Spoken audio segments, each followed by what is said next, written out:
Hmm. There's no music. I had a really nice soundtrack put to it. Do you want to sing, Carlos?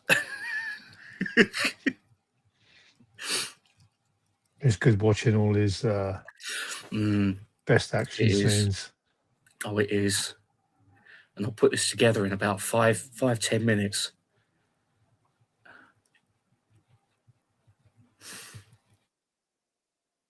That's probably one That's of my such favourites. Yeah. Yeah, that's such a cool scene that is in that Oh, it shopping is. mall. Yeah. I just love this fight as well. He just literally just kicks his ass.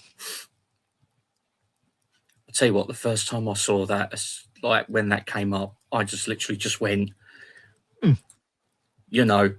there was a bit more to that, but it seems to have just, cut it off completely. So that's down the pan, first of all.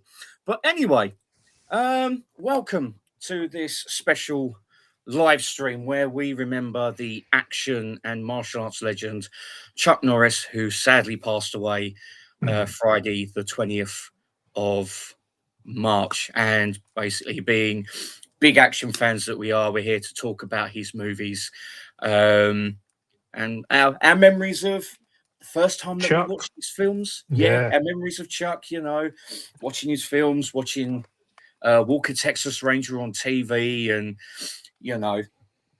So, without further ado, I'm going to introduce my guest, who is my co-host for the Always Physical live streams, of which we do have one coming this Friday, the 27th at 8 p.m., episode 3, and we are really looking forward to it. And it is Carlos from Eastwood for Oh Life yeah. fan. Hi there, guys. Yeah, not a planned live stream, so obviously it's nice day in the UK, but a live stream that I could probably say that the two of us wasn't expecting and not really wanting to do. Obviously, with the passing of Chuck Norris. Yeah, I mean, as sad as it is, I mean, a great, 86 years of age, but it's a sad one, and we couldn't sort of not do a live stream about Chuck Norris and remember some of the great, awesome action movies that he appeared in the 70s, 80s, and 90s. I was a fan of. I mean, yeah, what was your first memories of watching a Chuck Norris movie, Mike? Oh, bloody hell. Ah, that must have been in the Betamax era. That must have been definitely in the Betamax era. Um, I think it was when I was given a Betamax cassette player from like the downstairs one, and my dad just turned around and said, "There you go. There's some cassettes," and among them was Invasion USA, Missing in Action 2, and I watched those religiously. Um, we also had the Octagon, Force of One. We had Knock Off Nigel of Braddock, Missing in Action 3. Yeah, they were literally my first forays into like Chuck Norris territory. We also had Silent Rage, and we also had Eye for an Eye on the old Embassy video label as well, with the massive Embassy logo right That's at the right. very Yeah. top. Yeah. Yeah. Um, and yeah, they were just my first forays into the world of Chuck Norris. Um, and yeah, I've been a fan of his movies ever since. I really, really have. It's just one of these guys that as soon as a film comes on the telly, if they're ever played, or if I just fancy watching just a bit of like brainless action cheese, literally Chuck Norris. Put a Yeah. film on, you're guaranteed a good time. You Mm. really are. Um, Before I get to my first memory, I think we'll go through the comments first. Yeah, let's oh get through them. yes, let's do that. Let's do that indeed. So first of all, we have Alan Meggs here saying, "Well done, guys, on getting this together." Well, thank you very much. Cheers, That's Alan. really much appreciated. Important that it's a celebration. Chuck was a guy who knew his strengths and knew what his fans wanted to see, and always was respectful and kind towards them. Yes, yes, I do agree with that, as he will Mm. attest to. Yeah. He also says the various memes over the years always made me chuckle. Mickey Mouse wears Chuck Norris pajamas. He went to the Virgin Islands for holidays. They're now the islands. And my absolute favorite. Chuck Norris told a woman to calm down, and she did. Well, the funniest one is behind Chuck Norris's beard isn't a chin; it's another fist. That's my favorite Love one. that one. I like that one. That's a brilliant one. That really is. And we've got Jeff 101 Bronson himself saying, "Afternoon, Jeff." Hi there, Jeff. Jeff's a big Chuck Norris fan as well. Yes, he is. So I'm glad that he could pop along and watch this celebration of Chuck's films. Right, that's it for the comments for the moment. I mentioned, my memories. Obviously, I mean, the Bruce Lee movies. Obviously, I'd watched all the Bruce Lee movies, and obviously, The Way of the Dragon, which is this one, part of that deluxe Golden Harvest set. And obviously, with Chuck Norris, that great sort of finale scene at the Colosseum. One of the greatest kind of martial arts scenes ever filmed, and at that time, hiring those movies out, Chuck Norris movies were available in my independent video store, and like you do when you watch various movies, if you saw a certain guy in a movie and you'd heard about it, that he was another actor and he'd done his own movies, you would always go over to his side and watch their movies. And I think The Octagon was the first one, and that was a good start because that was one of my favorites from his early part of his career. I mean, some of them ones he'd done in the late 70s, they weren't the greatest, but Chuck wasn't a kind of big blockbuster action movie star. He was kind of more B movie. I think he knew that, and he had his fans. I mean, like I say, he was like a man's man, kind of the all-American hero. And what I always liked about his movies, he was the real deal. He really, really was. He was legit. Yeah. As well as all these big action stars that we had in the 80s, most of them were actors, but Chuck was, he was a true martial artist. He was a middleweight karate champion for many, many years, 9 or 10 black belts. So he was the real deal. So what you saw him on screen, that's what he was in real life. It wasn't sort of staged, and it wasn't just kind of an actor pretending to be tough. So that's why I always was very fond of watching his movies. I mean, some of them, like I say, weren't the greatest. Some of them weren't the biggest budget action movies. But I just love watching Chuck Norris just kicking ass. I mean, just watching him do his roundhouse kicks. Yeah. Oh, bloody hell, yeah. I always thought in the 70s, when he was kind of sporting just a moustache, he had that geeky look. But then from the Lone Wolf McQuade onwards, where he was kind of sporting a beard, he kind of looked more manly, and I think that kind of look really sort of done him well. And obviously, he had that big sort of deal with Canon, and he become their biggest leading movie star with Canon Films at that time. Yeah. I mean, the amount of films he'd done for Canon, I think it was about 10, 12 films, I think, roughly. I think every single time you saw the Canon logo, you would always say Chuck Norris. Chuck Norris, yeah. Yeah, or sometimes Charles Bronson. But yeah, they were the two main ones. Yeah, they were the two main ones. Yeah, I mean, I do remember. I think it was the Electric Boogaloo documentary that they would have a load of scripts, and it's like, right, that one's for Norris, that one's for Bronson. So it'd be like, But yeah, I think Chuck, for me, he will always literally be the guy that me and my dad and my dad and mum would sit down and watch, especially in like Invasion USA or even like the first like Missing in Action. Yeah. I mean, I think I did watch Silent Rage back in like the mid 80s.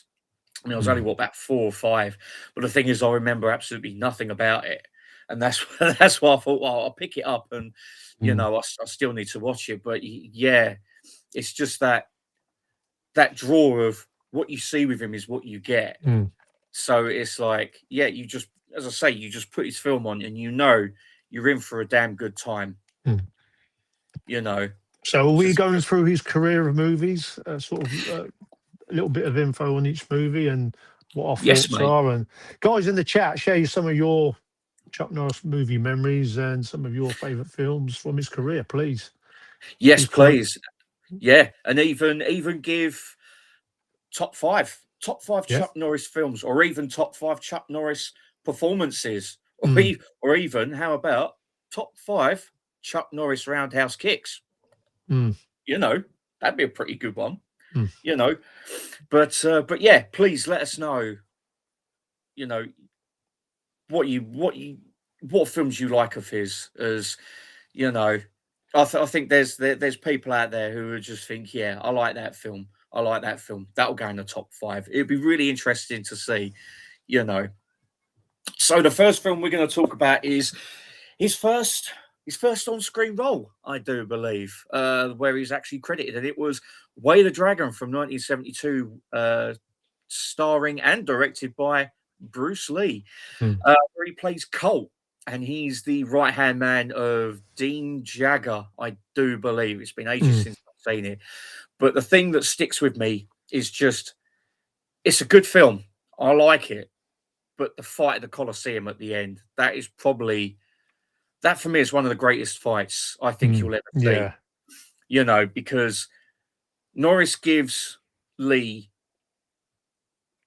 what he gets given, you know, so it's like tate-a-tate. And even though he does get bested by Lee, it's just such a fantastic fight to see. It really is. I mean, what do Mm. you? I mean, Yeah, I mean they were great friends. Obviously, in the late '60s, early '70s, Bruce Lee yeah, definitely wanted Chuck Norris to play the villain. It's kind of the part that kind of opened him up in the world of cinema. I mean, I mean, he was in the US services for 4 years, an air policeman, and then obviously in the '60s he would open up a studio where he would teach his martial arts to a lot of celebrities, and I think it was Steve McQueen, his most notable celebrity, actually said that Chuck should have a go in sort of in action movies. How serious he really took that. Obviously, with the Bruce Lee sort of role, you could see that Chuck had he had a presence about him. I mean, obviously that wouldn't sort of happen till in 1977 when he done his first kind of main lead. But this one, The Way of the Dragon, I mean, a lot of people, it's a favourite of theirs. I like the last half of the movie rather than the first half of The Way of the Dragon. It's quite comedic. You can see where Jackie Chan kind of tried to use that sort of format of having mm, comedy with action. Sometimes it didn't always work with me. With Asian movies, I kind of like Asian movies. The martial art ones, kind of like the real adult ones. I mean, Enter the Dragon will always be my favourite, but yeah, The Way of yeah, the Dragon, that scene is a great sort of it's a great set piece, having like two warriors, two gladiators in the yeah, Colosseum yeah, fighting. So Bruce Lee really came up with that idea. It's always remembered as two gladiators at their best, going one on one. Um, I mean, yeah, I mean, a lot of the time people can always talk about what would have happened in real life had they met. I mean, I know my answer to that. And I'd always say Chuck Norris. I mean, as much as I love Bruce Lee and his movies, and I'd watched his movies first, I mean, in the real competitive world of martial arts, not saying that Bruce Lee wouldn't have been able to handle himself, but Chuck was the real deal. He was a mhm, combat martial artist. I mean, 9, 10 black belts, world middleweight champion, I think 5, 6 years consecutively. I think That's so. as Yeah, that's yeah. as real as you can get. That's legit. That's a legitimate badass. Oh bloody hell, Um, yeah, and Bruce Lee, not saying he wouldn't have been able to handle himself in various scenarios in real life, but Bruce Lee was a child actor, turned martial artist, where Chuck was a competitive martial artist. I think under 200 fights that he had. I'm not going to go, like I say, I get it where Chuck Norris, when he was asked in many interviews who would win in a real fight between him and Bruce Lee, of course he's a gentleman. Of course he's going to sort of add and defend the Bruce Lee myth and say Bruce Lee's the greatest because that's what people would want to hear. Yeah, yeah. He's more obviously a lot more pleasing, with the way he's ripped and the look that he's got. But let's be really honest. I mean, Chuck Norris all day. It's like saying, Sylvester Stallone in a boxing match against someone like Sugar Ray Leonard. Not saying that Stallone didn't know how to throw a real punch and knew his way around a boxing ring, but you can't ignore the real competitiveness of Chuck Norris. And we're not talking about an average fighter. We're talking about, him being a real deal, fighting in front of hundreds of thousands of people. Not, I don't think Bruce Lee's really had a competitive fight. He had many sort of shows where he would show some of his training and the state of art of training and stuff like that. Seminars he would do, but competitive level, Bruce wasn't nowhere near Chuck's level. No, that's actually very, very true. I think for me, I'd have to give it to Chuck as well, but very, very marginally, because where, as you say, Chuck competed, Bruce has got the speed. So, it's power against speed. So it's they near enough. They're like a yin and a yang. They near enough equal each other out. But I think I'd have to very, very slightly just give it to Chuck myself. But no, I totally get what you're saying. I really do. But I fancy watching that film now. I really do. Just whacking it on and just watching it. But no, same as you. I think the second half of the film is stronger. I don't mind the comedy at the beginning. I think it was Bruce's way of trying to branch out instead of doing straight serious roles. He wanted to add like some comedic elements, and for me, I think they worked. But it's not going to be, the first half of the film isn't going to be for everyone, and I totally get that. I really do totally get that. But moving on to his first proper starring role in Breaker from 1977, where he plays a truck driver. That's the one. I still need to get that. I actually tried to look for that, and I'm like, yeah, they can keep it. He plays a truck driver who goes in search of his long lost brother. It's not a film, I must admit, I have seen. So I can't really comment on it. It's not the greatest movie, but then most movie stars have got to start from somewhere. Obviously, it's kind of trying to catch on the kind of the CB sort of era, the walkie-talkies, all that sort of stuff. It's actually okay. This one, it hasn't got a UK release. I think this one's an American release, but yeah, like I say, it was his first leading role as a male actor, and it made money. I think it was just under, it might have had like $500,000 budget, and it earned $19-20 million. So obviously, his action career went off to a good start. I mean, it's worth watching just for that, because this is his first leading role, but it wouldn't be in your top 10 or top 15 Chuck Norris movies. No. It's pretty crystal clear, but it's worth checking out. Actually, I'll tell you what, thinking about it now, I think that was another one we had on Betamax, in those big, the big plastic cases where all you had to do was look at the corner and your finger would end up being cut to pieces. Look, those Death Trap cases, I remember it being in one of those. And I can't even remember the label it was on. But yeah, every time I looked at the case, I was like, I really need to watch that. And yeah, it was one I just never got round to watching. But before I forget, the films that we've talked about so far, I know it's only two, but Tell us your memories about them. Tell us if you've seen them, if you like them. Please let us know in the comments. We would Put them in the love comments. to know. Yes, please. We would love to know. And I'll tell you what, I know it's Speaking only of 2 comments, films in. Yes, you've read my mind. You read my mind. And we have Jeff saying, my first full Chuck Norris film was Lone Wolf McQuade. Exquisite choice, sir. Through my dad, which is also my favorite of his. First time I ever saw him though was through the fight with him and Bruce Lee in Way of the Dragon. Lone Wolf McQuade was another one that I had on Betamax as well on the old Orion label, and I think that was the first time that I ever saw it. my personal favorite. Yeah, it's spoiler. It's in my top 5. It's a fantastic film. It really is, and it's even got a young what's his name, Robert Beltran from Star Trek Voyager. As his reluctant he's partner. in it, Yeah, good film. Really, really good film. And Jeff goes on to say that fight always stuck with me as a kid. Yeah, it's one of those fight scenes that's completely unforgettable. It's brutal in certain ways, but it's just a fantastic fight. It really is. We've got Alan Meggs saying, I do remember Good Guys Wear Back being extensively advertised on TV in 78.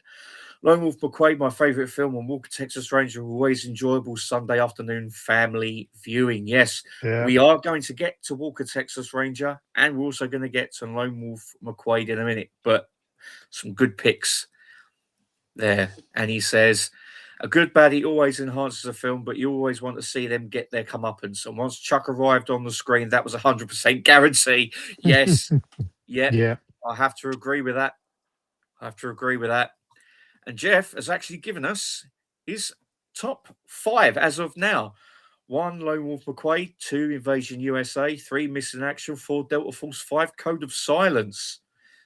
Yeah, That's very not a similar bad to top 5. very similar to mine. Yeah, I must admit, I've still not seen Code of Silence. I've had that triple pack for donkey's years, and that's the only one I haven't seen yet. You're watching them this week? Yeah, I'm gonna have to. I am really gonna have to. And Alan says Bruce Lee obviously had massive respect for Chuck because he allowed him to put him on his ass several times in their famous fight scene. Yes, he did. He did. Oh, I need to see that fight scene again, but just without the cheesy careless whisper over the top like some people have done. Jeff said most underrated film for me will probably be The Hitman, one I still haven't seen yet. It's a really good More one. dark. I have heard.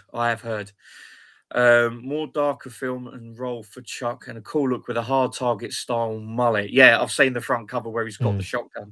Yeah, I think that is a mullet that Van Damme would probably be proud of. Oh, absolutely. Yeah. Alan says my brother took up karate because of Chuck, and he's a black belt 5th dan now and teaches it regularly these days. We never had a row. Wow. I'm never going there. Nope, that's probably a very, very wise move. Yeah, awesome little story that. Move. I'll tell you what, saying that, my middle nephew and my niece, they've done kickboxing, and I think, what is Alfie now? I think he's a black belt 2nd dan. And I think my niece is the same, both black belts 2nd dan. So they're capable of handling themselves. And yeah, very, very proud of them. And I'm just hoping it's through watching Chuck Norris. So cool. Well, hopefully it is. So the next one we're going to talk about is what one? What one indeed? You know what? We will talk about Good Guys Wear Black quickly. John T. Booker. It's one I've seen a couple of times. Yes, I have the exact same version. And yes, it has been out the cellophane. And yes, I have watched it. I can get it out. So there you go. Proof that I have seen it. Good film. Very, very good film. Actually, that was the first time. Yes. Yeah, when they released Code of Silence and Good Guys Wear Black and Silent Rage. Yes, which I also have as well.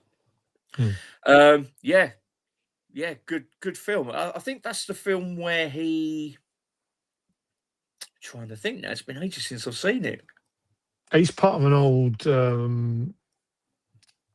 leader of a kind of like an elite sort of group, and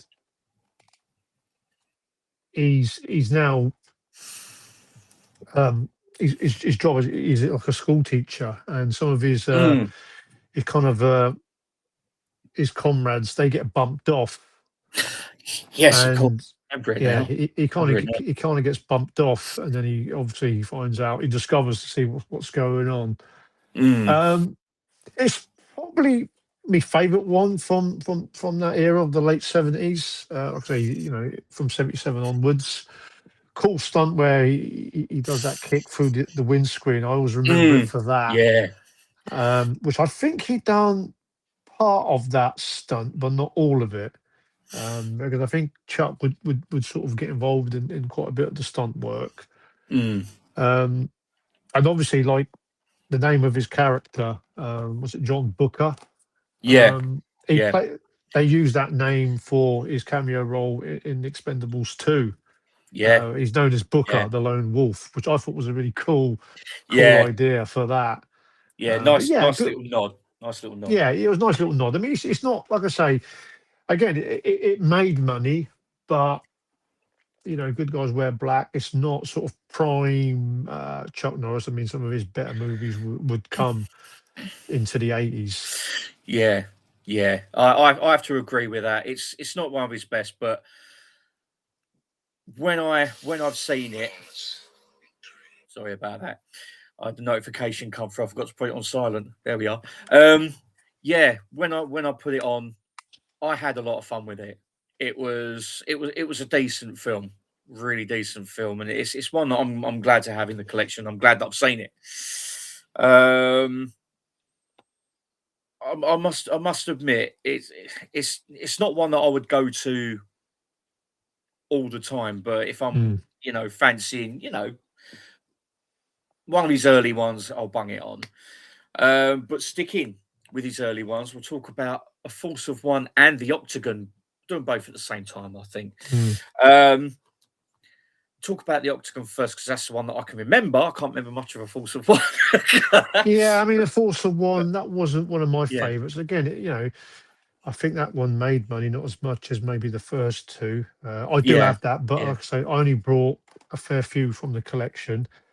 I've yeah. still got that Chuck Norris collection video. It's on the channel if people want to see a 35-minute video of my Chuck Mm, Norris collection. Maybe Mike, you want to share that link? But yes, yes. I mean, Air Force One was okay. It had probably a little bit too much martial arts competitively in that because he plays a fighter in that one. Mm, I much preferred the Octagon. yeah, Obviously, this is 1980. I thought this was really a cool idea. This is one of my early ones. Again, this one it does have Lee Van Cleef in this one. He kind of yes. gets a little bit underused, which is a real shame. He's in the Mm, movie and then he's not. But I like the idea that he goes after a group of kind of terrorists in this kind of training camp. I yeah, think one of the most annoying bits is like him, the whispers of him talking. I know sometimes that sort of gets up people's backs a little bit, yeah, but yeah, yeah, quite a violent movie. And obviously, after this movie, then you know the ninja movies would start sort of appearing at that time. yeah, yeah, yeah. I do remember parts of the Octagon, not much, because as I say, it's been ages since I've seen it. I had, I think it was the first releases on Blu-ray, which go for silly money now, of both Mm, the Octagon and the Force of One.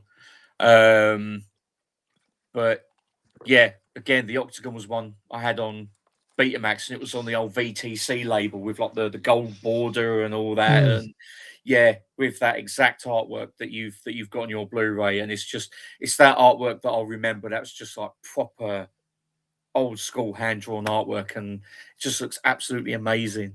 But yeah, those two are two that I do need to see again, and I do need to add them to the collection.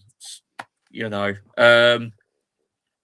same with the next one, 1981's An Eye for an Eye, where he goes up.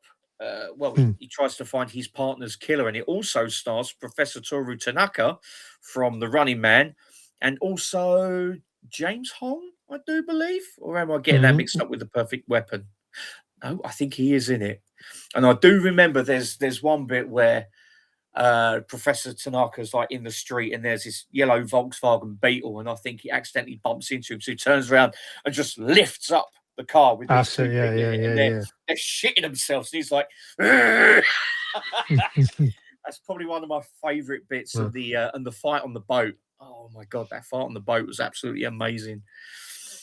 That's a film I do need to add to my Blu-ray So good collection. casting that, because obviously you got Christopher Lee in it and Richard Roundtree. So obviously, they're trying to raise Chuck Norris's profile and have him, with other sort of big names. You could see Chuck Norris. I think at that time he was trying to get away with doing too much martial arts. He didn't want to be that. It was like the sole reason why you'd kind of watched his movies. I mean, the movies that followed afterwards, you had martial arts, but they're trying to establish him more, as an action star. Obviously, he would play a cop, a sheriff, quite a few times, but quite a few of those early movies, he would play like a martial artist, with a mission, sort of like the Octagon and a Force of One. But An Eye for an Eye, I do enjoy that one. I enjoyed it more in the VHS era. I mean, I do own that one. I own the Kino Lorber US release. I mean, a lot of these Chuck Norris movies that haven't got the UK Blu-ray releases, and I'm hoping now with the passing of Chuck Norris that we get some more releases, like an 88 films, like they've done with the Jackie Chan and Van Damme movies. I think there's a market there to get his movies out there to kind of a new generation of fans. Yeah, easily. I mean, I don't think An Eye for an Eye has been available on UK. Joe, do you mind? It's all right. He's decided that now is a good time to come down from the window, isn't it, mate? I don't think An Eye for an Eye has been available on media over here since the VHS era. Even the US, they've had a DVD, which I've got somewhere around here, and they also had a Blu-ray. Germany have had a Blu-ray. I think Sweden have had a Blu-ray from Studio Canal, of all places, but we haven't over here. And I think if that was to get released over here, that would be a day one purchase, because that is definitely one of my favorite early Chuck Norris films. Just as I say, just for those two scenes that I said like before, absolutely beat all over that. I mean, even if they did a box set of like the early Chuck Norris years, and just have those early ones up to, I don't know, like Forced Vengeance. I've got a feeling that would probably be a winner easily. I'd definitely buy it. And 88 films are known for putting out some really, really good, good sets. I think that the bulk of my Chuck Norris movies are American and German releases. There's a few of them that I have upgraded quite a bit. Yeah, I think I've got 1, 2, 3. I've got 4 US releases, and that includes 1 DVD and 1 4K, which I'll show a little bit later on. Now, we're going to leap forward to 1983's Lone Wolf McQuade, where he stars as J.J. McQuade, going up against David Carradine's gun-running tosser. Released by Orion Pictures. It was originally passed on by Warner, but then they decided to take the script and make it. And it's also got Barbara Carrera in it as well as the love interest, and I think it's LQ Jones as his mate. And I think R.G. Marshall is his boss. From what I can remember, it's been a while since I've seen it. Again, one that I see back in the Betamax days, as I said earlier on. It is a firm favourite. He's a Texas Ranger, as I say, and having that off-road vehicle that's basically got a nitrous oxide boost, so he can just go flying down the highway. I love that whole bit where he just goes click. Absolutely fantastic. you know, and it's got some great scenes, especially where he's buried alive in his truck and he does everything he can to get out. You know, that is probably, not only is it the turning point of the film where he's like, I'm going after him, fuck it. Yeah, that's You it. know, Yeah. and his whole desire to literally just get out alive. You know, you can see the determination on his face, and it's like, you got to do it, you got to do it, and you even start feeling, well, getting a sense of suffocation as well, because he's actually like there and that, and yeah, absolutely cracking film. Yeah, my favourite. I mean, we're missing a couple of. So we're skipping past Silent Rage and Force Vengeance, are we? Yes, Okay. yeah, I do like those movies, but yeah, Lone Wolf yeah, McQuay. This is the German media book. My number yeah, one Chuck Norris movie. This was a film that I would hire out 2 or 3 times. I loved the showdown with David Carradine. The music. I mean, Jeff put in the comments that's his number one movie. It's my number one movie. I know, obviously, me and Jeff, big spaghetti western fans. It's got a kind of spaghetti western feel to it, like a modern day western at the start. Obviously, he plays a mm, Texas Ranger. Great acting scenes. Yeah, a little bit disappointed when it did get released in the UK. I was really hoping 88 Films were going to release it. I can't even remember the company that put it out. So that's why I kept to this yeah, media book, which is, I don't know, limited to 500 copies or something. yeah, yeah, But that was always the artwork that I always remembered. Yeah, yeah, great movie. And it's always a movie that I could watch over and over again. I mean, the disc is out of the actual case. So that shows yeah, you I've been watching it. So yeah, yeah, like I say, Lone Wolf McQuade, you know, I would consider this one in many people's top five listings or easy top 10. I mean, it's my yeah, personal favorite. yeah. Exactly. I don't think I could have put it any better. I really, really couldn't. I just think that opening scene where he's on that cliff face and he's got that rifle, that Winchester rifle, and he's got the sniper scope on it, and he's just picking them off like one by one. And it's just a fantastic scene where you do get the sense that he's he likes being on his own. He likes doing things his No, way. he's a lone wolf. Yeah, exactly. I'm just going to turn the light on 1 sec. And There we go. you can see why they kind of based the Walker Texas Ranger series off that character as JJ McQuaid, because that's what Yeah, it really is, really. yeah, exactly, exactly. It's one of those films that I think any self-respecting Chuck Norris fan should have it in their collection, and it's got to be in many people's top fives, if Mm. not their top 10, because it's just a great film all round. And I actually became friends with the director Steve Carver. Oh, I okay, actually had cool. yeah, I had him on Facebook as a friend, and I spoke to him a few times. He was a great guy. Sadly, passed away a few years ago. But yeah, I even had the chance to say to him that it's one of my favorite films, like Chuck Norris films, and he said, thank you very much. That Awesome. means, yeah, that means a hell of a lot. You know, Well, I mean, I will bring this up a little bit later. I had the pleasure of actually saying that to Chuck Norris himself, which Mhm. we'll talk about that later. Yes, yes, definitely, definitely. Well, I'll tell you what. Let's head to the comments before we get to the canon years. So we have got. Oh, hang on a minute. It's skipped ahead for some reason. I have no idea why. There we go. That's the one I wanted. There we go. Jeff says about Breaker Breaker drives a truck and also does a bit of arm wrestling, maybe a bit of over the top prototype. That's actually a very good point. That's actually a Mm, very mm, good point. Could have been the blueprint. Could have been the yeah, blueprint. And he says it's an okay film. And Alan says, he's got his top five. Firewalker, interesting. Code of Silence, Missing in Action, Whale of Dragon, Lone Wolf McQuade, Barbara Carrera looking rather well. Yes, I have to she did. agree. Yeah, Yeah, yeah. I mean, at that time, I think 83. That might have been when she done Never Say Never Again, either before or Yeah, after.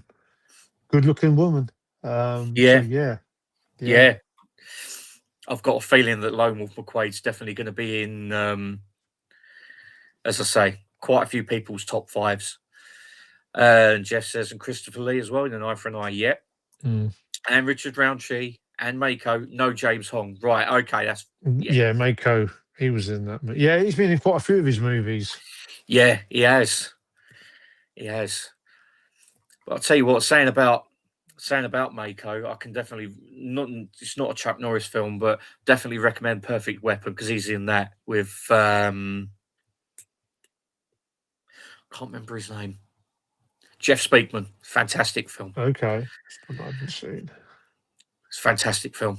Really is. Really, really. You know, it gives that kind of Chuck Norris kind of vibe.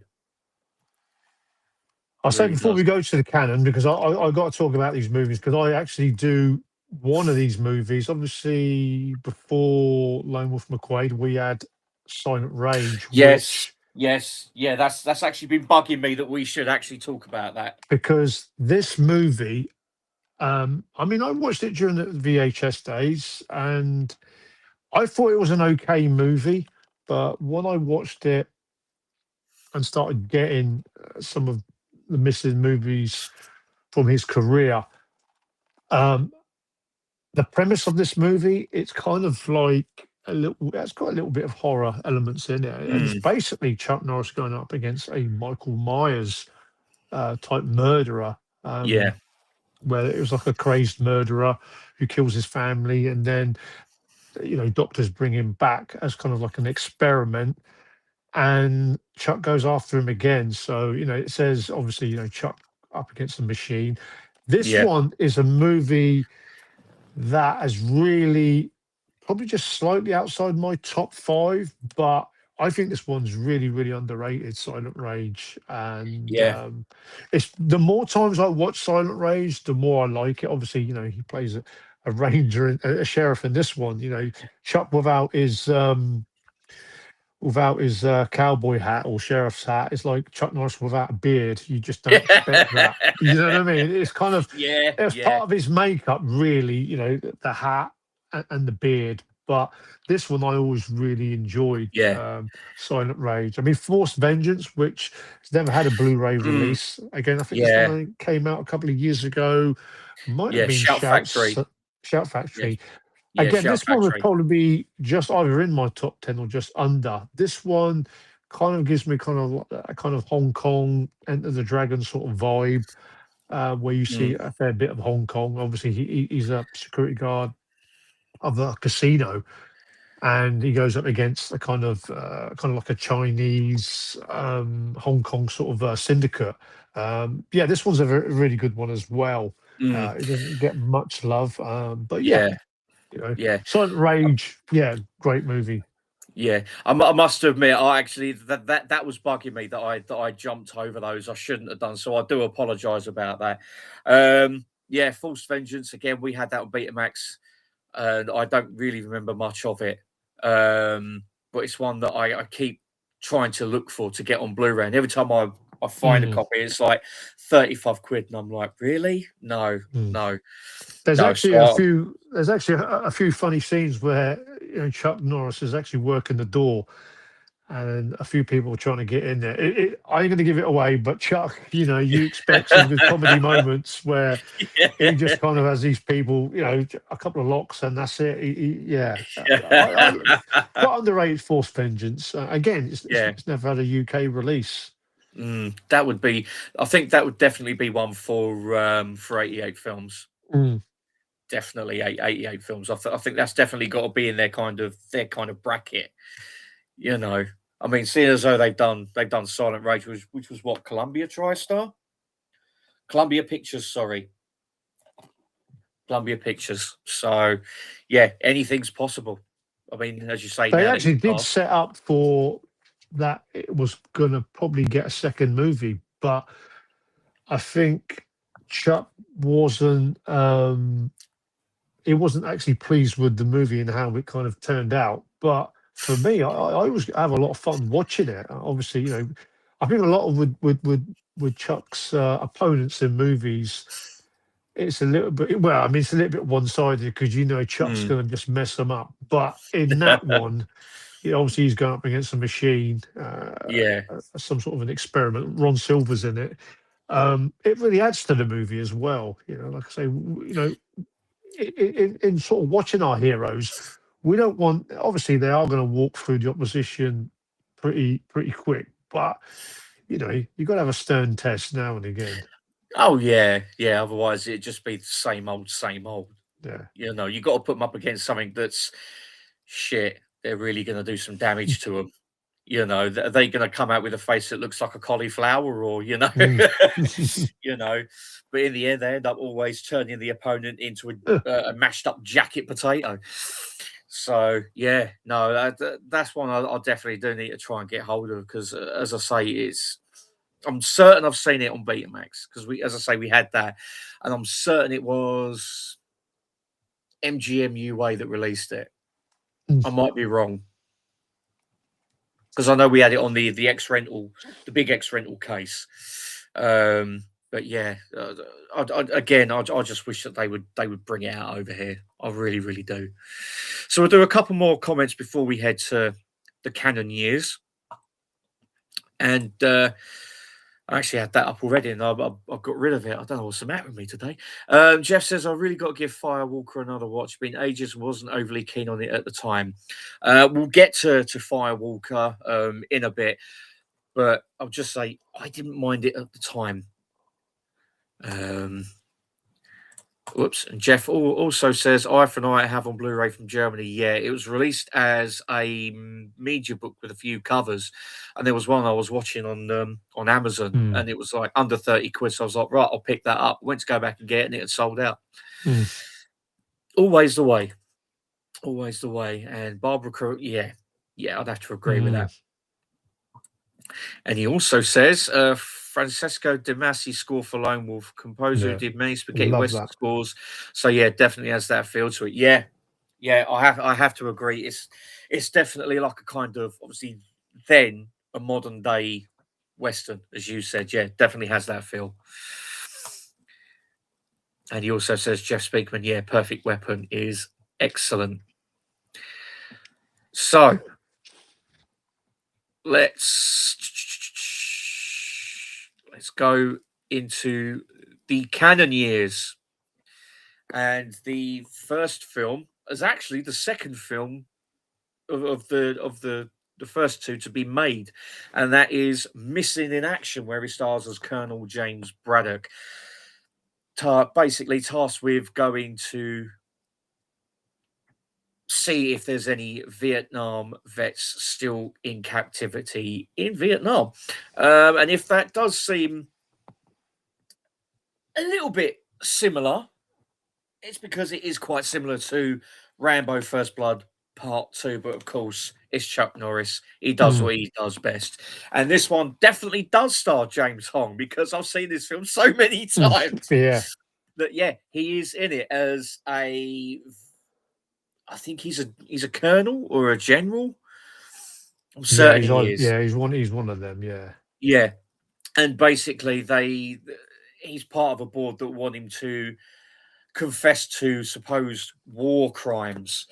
And yeah, there's a particularly brutal scene involving him with Chuck Norris. And I'm not going to give it away for people who haven't watched it, but it's worth a watch. Again, that's one I saw on Betamax along with the second one. Yeah, absolutely fantastic films, both of them. And I remember them in the old Guild home video cases, like the purple, one, yeah, the purple X rental boxes. Yeah, I remember those, and they had like the Missing in Action, like embossed in like a wine color foil. I wish I still had them, but sadly, like I did back then, I got rid of them when I went up to DVD, and that's something that I sorely regret doing, as can't find them now. But Missing in Action, Carlos. Yeah, I mean, I think probably his canon deal obviously Missing Action was the first movie, might have come with the way Lone Wolf McQuade turned out. They they wanted to snap him up. Canon were making waves in making these action movies. They shot both of these back to back. I Yes, mean, yeah, they did. the beginning was supposed to be the first movie, but this one was Yep. really. They said that this one looked a lot better, so they wanted to release this one, the first Missing Action movie, which was a big hit for the Canon Group. Yeah, it was. And obviously, like I Direct. say, they Yeah. shot them back to back, directed by Joseph Zito, who done Friday the 13th, Yeah. part Four. four, chapter Yeah. four. And obviously, he would return and do Invasion USA. Hmm. Um, yeah, Missing Action, the first one would be my favorite one. I mean, the second one's kind of more, it's more of a slow burn, this one. It's kind of more of a prison sort of because he's captured. Obviously, Yeah. this is the story before. I do like this movie the more I watch it. I'll be Yeah. honest. I think Chuck's quite good in Yeah. this. The action is not as explosive as this one, but it's Yeah. still highly entertaining. I mean, some of Yeah. the scenes where he's being captive are quite strong as well. Obviously, the Oh, bit where the sack with the rat I was is thinking all. the exact same thing. Yeah. I always get a chuckle out of that, and obviously, Yeah. a rat's not gonna it's not gonna bother Chuck Norris. I mean, come on. I mean, when he takes the bag down, and then the rat just flops on the floor, Oh you God. just Yeah. you just laugh. But I Yeah. mean, yeah, I mean, the Missing Action movies were big movies for the career of Chuck Norris, and I think a lot of people, wherever they were in the world, would watch these movies on from the video store days. The Missing Action movies were very, very popular movies. Yeah, they were. I mean, the second one was directed by Lance Hall, I think it Yep. was. Yeah, and I'll always remember the opening to the second one where they're in the helicopter, they're setting off from the base, and as they're Mm. going over, they're getting shot at and all that, and they have to jump one after the other, and as they land, just about to land in the water, it goes to like a freeze frame, comes up their That's it. name, and then it comes up missing in action, and then yeah, it's I must admit I love the first one, but for me, I think the second one just tops it again, ever so slightly, and again. Professor Toru Tanaka, he plays the second in command to Soontek O, who Mm. is a really nasty bastard in this. Really does play the mind games with Braddock, especially with that letter. That letter scene. It's just, Mm. is it a real letter or is it one that they've just made up? I'm still trying to guess now if it was a real letter from his wife or if it was one that Mm. and then he ends up burning it in front of him. It's just, oh, you bastard! And then doing with the guy that they capture, and he says, "Oh, it's like the Australian guy. I can't remember his name in it." And he says that he's got like a survival kit hidden in the forest somewhere. And they do the old Russian roulette thing with him with the gun, and they go, Mm. "No, it's all right. It's not loaded." And Mm. they just go bang, and it's like, no, it was loaded. Yeah. It's just that whole film and the ending is such a satisfying payoff. You're just literally like, yes, as Yeah. soon as it's just It was coming. It was coming, yeah. wasn't it? Oh, it was. But I mean, as I say, I love the first one, but I like the second one just that little bit more. It's just two fantastic films. And for them to say that the one they filmed second is the strongest film, so they'll release that first. I can kind of see it Mm. because there's like the stealth element, I suppose, with James Bond. They wanted to, I don't know if it was to try and capitalize on like that kind of like stealth element in certain parts, but I don't know. But I just think they're both great films. Mm. They really, really are. Um, there was a movie that he made in '85 that wasn't canon. It was Orion Pictures, and I think I got this one confused. I got this one confused with one from earlier on. It was this one that was passed on by Warner, and Orion released it. Yeah, honestly, I have to apologize. I really don't know what's the matter with me today. I think I'm just overtired from work this Mm. morning, so it's like I haven't slept properly. So I do apologize if I'm completely ballsing this up. But yeah, Code of Silence. This was the one that Warner passed on the script for. Orion released. Yeah. Filmed in Chicago, set in Chicago. Chuck Norris stars as Eddie Cusack, along with Henry Silva, who was one of the original Rat Pack with Frank Sinatra and Sammy Davis. He was also in the original Ocean's 11 as well. Great film. Mm. And also stars Dennis Farina, who was an actual Chicago cop. And he would later Yeah. go on to star in one of the series of Law and Order. I think it was the original Law and Order. Yeah, he was also in Snatch, wasn't he? Yes, he was as cousin Avi. Mm. And yeah, I think that for me would be one of his great roles in Snatch. He was just hilarious in it. But Eddie Cusack would be a role that I think was offered to not only Charles Bronson but also Harrison Ford as well. Yeah, I do read believe. that. Mm. Yeah. Yeah, quite a few people. I think story-wise, I think this story had been put out as a possible Dirty Harry movie. I think the fourth one. Yeah. I think Eastwood or Warner Brothers, they turned it down.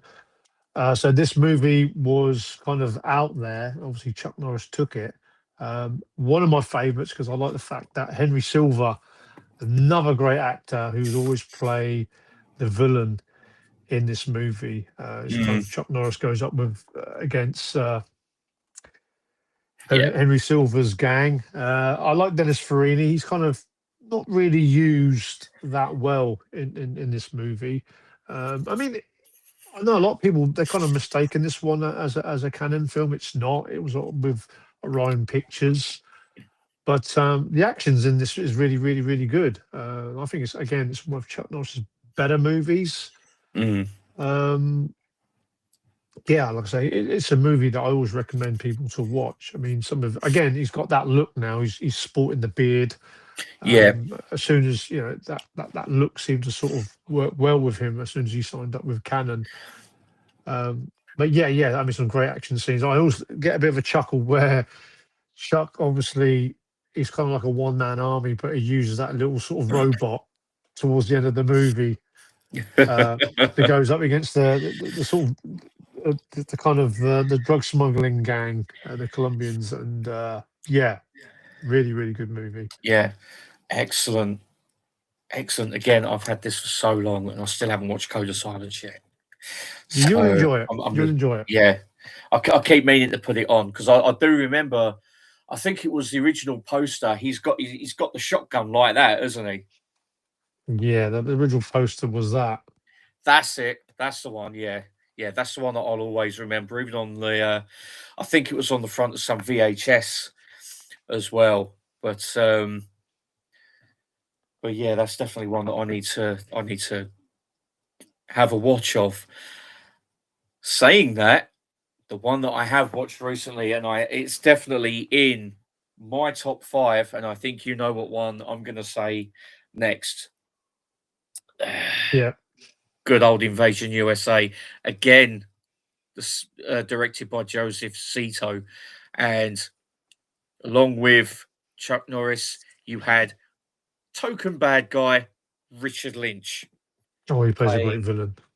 Yeah, Rostov. What can I say about Invasion USA? It's just a blast from start to finish. So many classic scenes. The scene with the brief suitcase bomb at the church, and they're just about to set it off, and as they go click, nothing happens, and he just appears behind them, and he goes, "Didn't work, huh?" Throws it down. Now it will. Hot wires it. Bang! Absolutely fantastic scene. And then, as we mentioned earlier on, with the trailer that didn't quite go to plan, with the whole shopping mall driving into it, and then the chase afterwards in the Mustang and the Nissan 4x4 going down the street. That's probably one of my favourite scenes Yeah, I mean, by a long shot. Invasion USA. I mean, Vinegar Syndrome done a really good job with Yeah, this. Not the yeah, greatest 4K, but there's not many Chuck Norris movies that have got 4K releases. Obviously, you got the original yeah, artwork, which I yeah, mean, that poster it literally says it all. I mean, Chuck Norris goes up against a, you know, it's an invasion of terrorists. That kind of, I don't call it Invasion USA. It's kind of more Invasion Florida because they arrive. They arrive in Florida. It's kind of misquoted a little bit because yeah, all you yeah, all you really see them do is try to take over the Florida state. Um, really, Chuck Norris has got a great look in this. yeah. The action scenes, I love that quote. He always says, "It's time to die," Oh God, yeah, which the villain Rostov, Richard Lynch, he has nightmares about it, and yeah, obviously you get that real. You just kind of know it's coming. That great ending. Obviously, I'm not going to give it away yeah. with with the No, rocket launcher scene. I mean, it's just it's. I mean, this movie sums up canon yeah, canon films and Chuck Norris, what he was all about. It's kind of one of my most watched Chuck Norris movies because again, you yeah, just switch your brain off and you just see Matt Hunter, Chuck Norris just take out all the baddies. yeah. Great movie. Yeah. Yeah, again, one that I first watched on Betamax. Again, we had it on the MGMUA X rental, like big X rental cases, and that artwork was the Mm, front for it. And just seeing it now, it just brings back so many memories of watching it on that format. And I just remember as like a 6, 7 year old just watching it and just having an absolute ball with it. Especially with the scene where you've got the bad guys are in that car, they put the bomb on the side of the kiddie bus. He comes along, pops it off, drives down. Do you lose this? Sticks it on the bonnet, drives off. Bang! mm, Fantastic stuff. It really is. I can't agree with you more on it. It basically just sums up everything what canon is. You mm, know, over over the top, excess, but it does it in style. Absolute yeah. style. And I actually used to have the poster of that on my bedroom wall when I was a kid. Just that whole thing of Chuck with like the US background. He's got his twin mini Uzis, you know, double Well, denim I'm going to belt. bring it up now because I've got the photo. Obviously, when I did meet Chuck Norris at the London Movie Comic Con, I did take up my Code of Silence 88 Films edition because it had the poster. But when I got there um, at the Olympia, they had stalls where they were selling movie posters that you could use to get signed. And I was hunting for a Invasion USA photo, and I did get one, and he did sign this. Yeah, Um, and I'm glad I got it. This. I mean, it does it credit because it's probably one of the most seen Chuck Norris photos, and to get him yeah, to sign that was fantastic. And I might as well bring up the story because I had to go there because obviously it was noted that it was going to be Chuck Norris's last European visit. And he was there for the full 3 days, the Friday, Saturday, and the Sunday.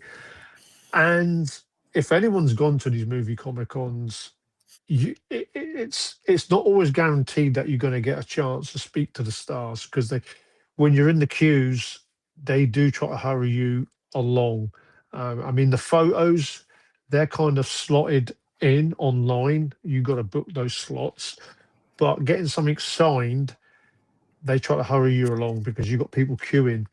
Um, so basically, as he's signing this, he was sat down in his baseball cap and he actually said, "Who do I sign this to?" I said, "Oh, could you put to Carlos?"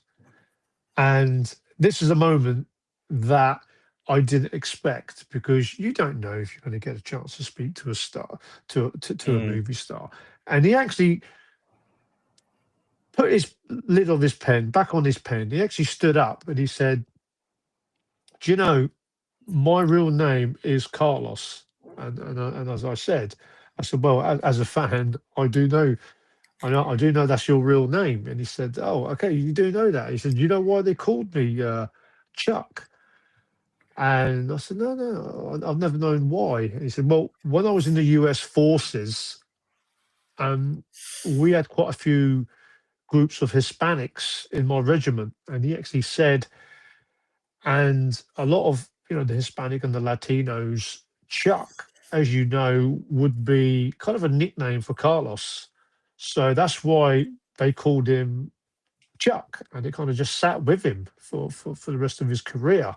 So he was known as Chuck Norris. Obviously, his parents did split up, so that's where the Chuck Norris name came from, which I thought was really, really cool. I mean, I was absolutely gobsmacked that he took a minute or two to have a chat with a fan and tell that story. I was really, really, really surprised, and I thought he was a real class act and a real gentleman to his fans. Yeah, you know what? You said that story to me like before, and every time I hear it, I'm just in awe that you managed Mm, to speak to him. mm, You know, I mean, it's like I said to people on like the day of his passing and that, I'm absolutely gutted that I didn't get the chance to go up and see him. Absolutely gutted because now I'll never get the chance to, and no, that's going to be probably one of my biggest regrets. You mm. know, I mean, because what's surprising? Surprising at that movie Comic Con? Obviously, you had the older fans; they were turning up with their sort of in their karate outfits, with their wear the dragon, their kind of punching gloves, combat gloves. They wanted them signed. Not just older fans, but you had younger generation of fans in their, little kids in their karate outfits and stuff like that. And I was absolutely amazed. mm, I mean, that was a real star-studded movie Comic Con. You had Dolph Lundgren there, you had Danny Trejo there, Cynthia Rothrock, but Chuck Norris had a lot of love. I mean, his cues were the biggest ones there. So you was yeah, seeing a legend there, and I'm glad that I sort of had the opportunity to see him, had a few bits signed and a photo done with him as well. I'll quickly just show the photo now while I'm doing it, yeah, which is I there. love And that again, photo. because he actually spoke to me, I thought I'll try my luck, and I sort of tried to sneak in a little bit of a conversation, and he smiled at that. And I said, "You know what, sir?" I said, "I've got to say this, but my favourite Chuck Norris movie was Lone Wolf McQuade." I'll cheers for that. I said, "You was just totally badass in that." And he said, "Oh, really appreciate the kind words." He was a real class act and a Yeah, true gentleman. He really was.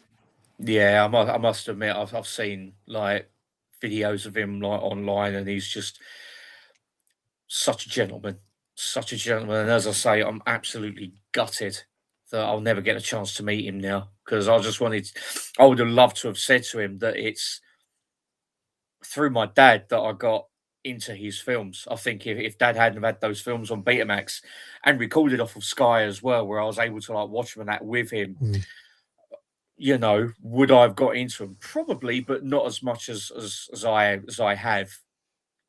It's just sitting there with dad, mum, and and just watching Delta Force, Invasion USA, mm, missing in action, and even having Firewalker as well on a dodgy Betamax cassette, mm, you know, same as missing in action 3, but just watching those films as a kid and even watching them now, I'm still getting memories of the first time watching them. And I would have loved to have said that to him, just having those memories and that. And I'm not envious. I'm just actually really glad that you mm, were able to go and see him and get a picture signed and talk to him because he's. I can imagine that for many people like us, he's a legend. He really absolutely. is a legend, and as many people try now to emulate the movie films of the 80s, they don't quite hit that same mark. I think it's because back then you had limited budgets. I mean, like what, $1, $2, $3 million. Now it's like minimum 20 million, and it doesn't have that kind of feel to it.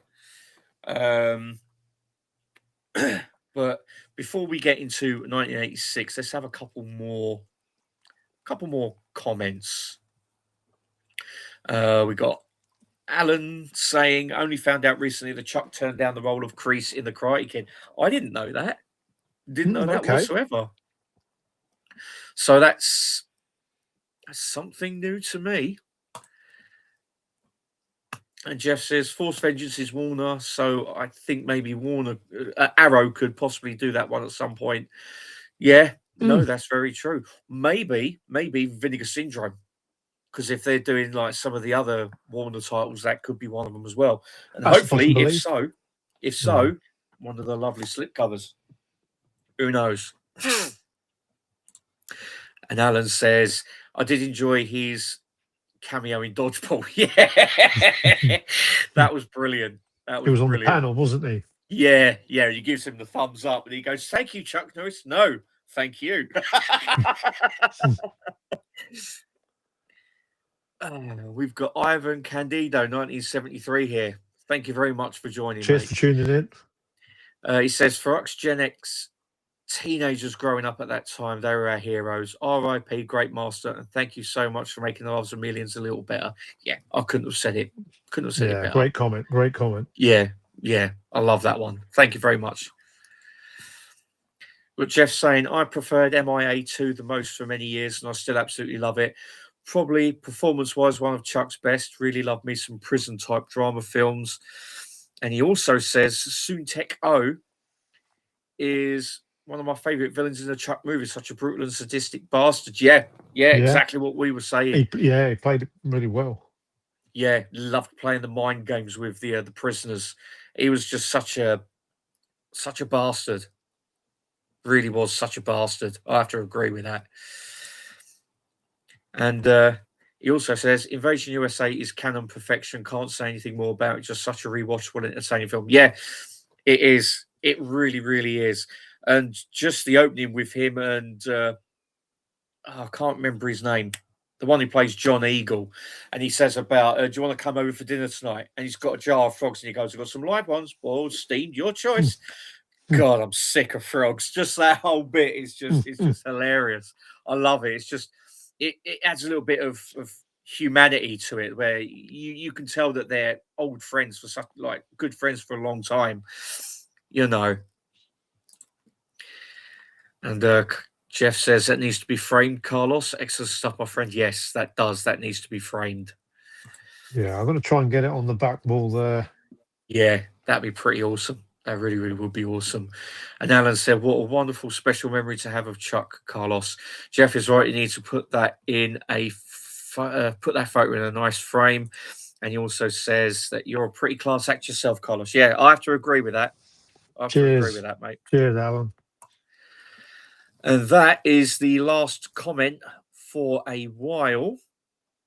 So we're going to continue with the Cannon Fest with the 1986 Menachem Golan helmed Delta Force, which was coincidentally Lee Marvin's last film before he died. And I think it was about 88, 89. It was a sad loss, as he was a film legend as well, being the bad guy in Man Who Shot Liberty Valance, I think it was, being in Point Blank, and The Dirty Dozen as well with Clint Walker. Delta Force is a fantastic film, supposedly based on true events, but obviously being canon, they canonized it in the way that canon obviously can. And what a fantastic cast! Robert Forster as the main bad guy. You've got Joey Bishop, Martin Balsam, who was in he's in there, yeah. Delta Force 3, Death Wish 3. So, yeah. Psycho, yeah. I mean, it's a great cast. Even George Kennedy as well, and Shelley Winters as well. She's in the movie Shelley as well. Winters. Yeah, Um, she played Martin Balsam's wife in it, and yeah, there was another one as well. I can't remember her name. I can it's see their her face, biggest. but I can't remember her name. It's their But biggest Canon's biggest budget movie, wasn't it? Delta Force. yes, yes, it was, and I'm Um, gonna I'm gonna whip out the triple pack again.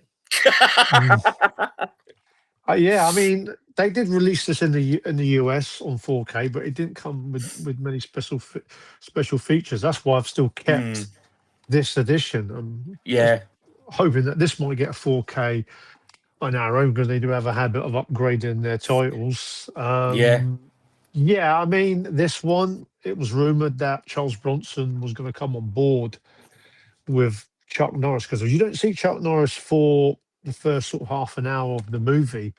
yeah, Um, it's mainly Lee Marvin and his team. It's just a shame. I mean, obviously Bronson would have been doing other work for Canon at the time. I think it probably would have, even though it made money, it was one of their biggest earners at the box office. I think Bronson and Chuck Norris, as much as I love Lee Marvin, I think Bronson and Chuck Norris, especially Bronson and Chuck Norris, the two biggest stars for Canon films. oh yeah, That would have worked well, a hell of a lot. yeah, yeah, Um, Possibility it would have earned a bit more money, and maybe they might have done a second and a third film with the two of them together.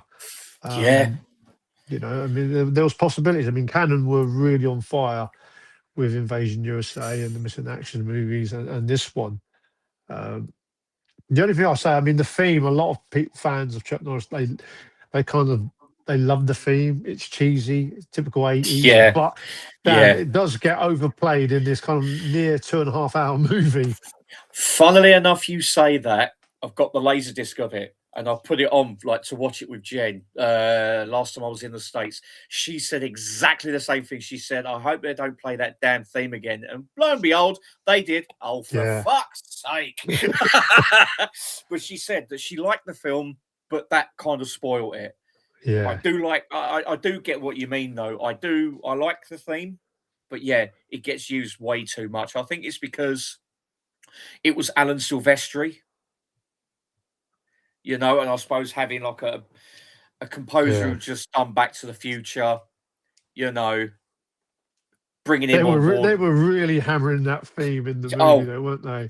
They really fucking hell, were. yeah, yeah. Oh, bloody hell, yeah. But it's just such a brilliant film. Oh yeah, and also the late Steve James as well.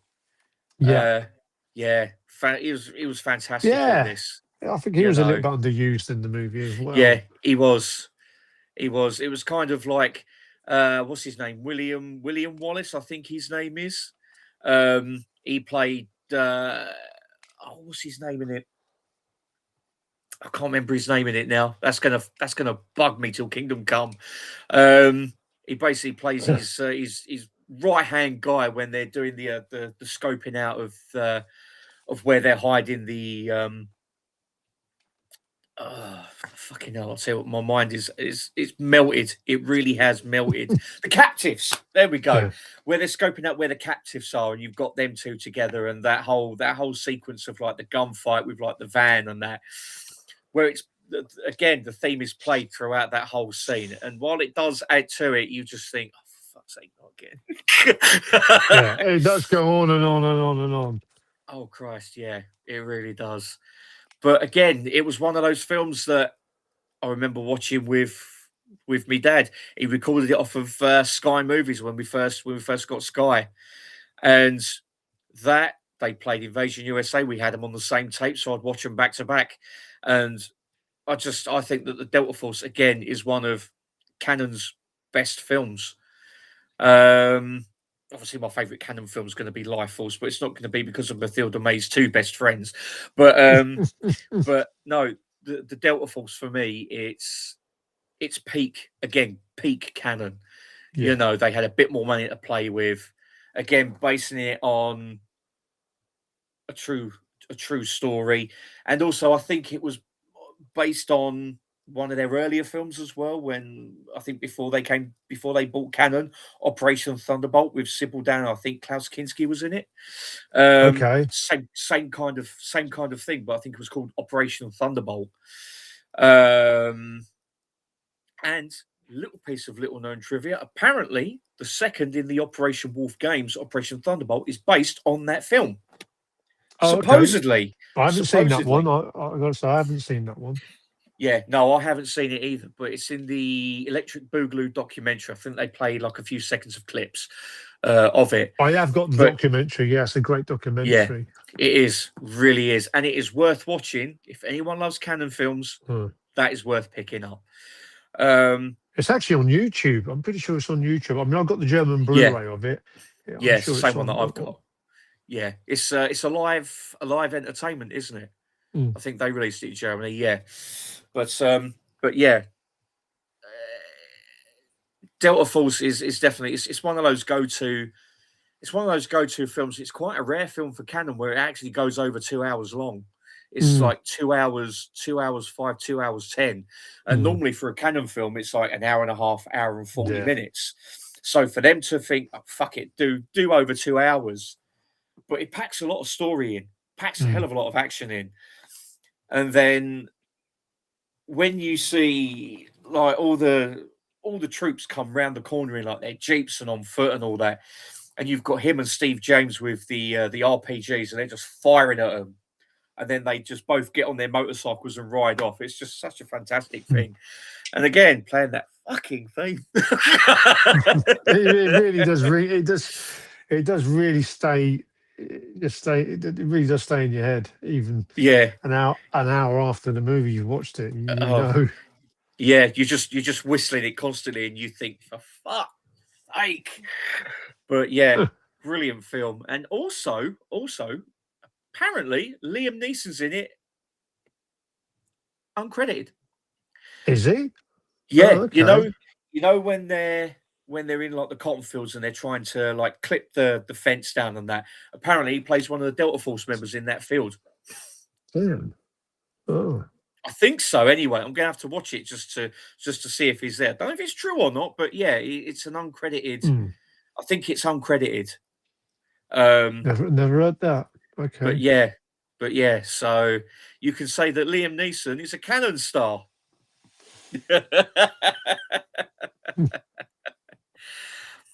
And who else was a Canon star was Louis Gossett Jr., Melody Anderson, and Sonny Landham, who starred in Firewalker. Yep, you've got the exact same version that I've got.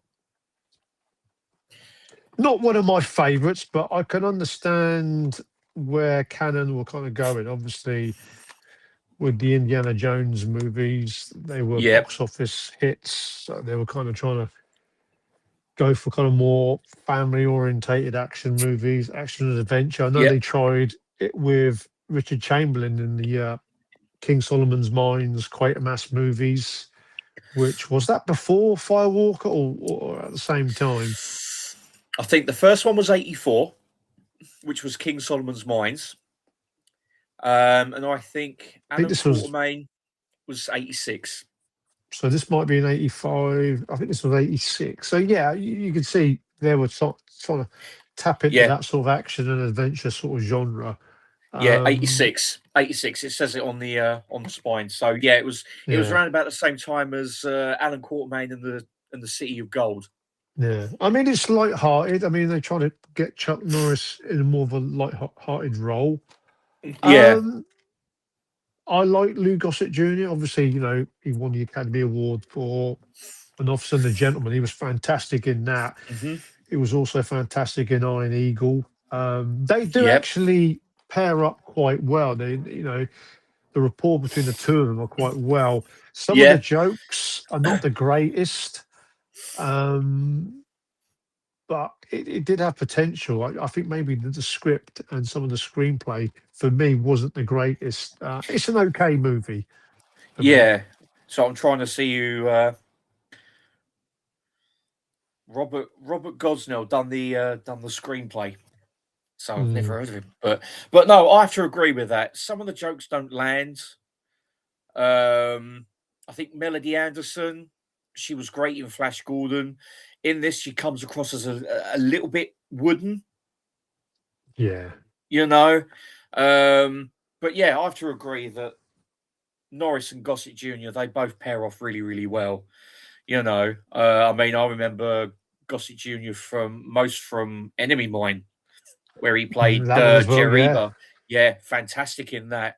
And I think that he should have at least got an award for that. I mean, under all that makeup, and he's still I forget literally he was in that because he, as you said, he was under so yeah, much makeup.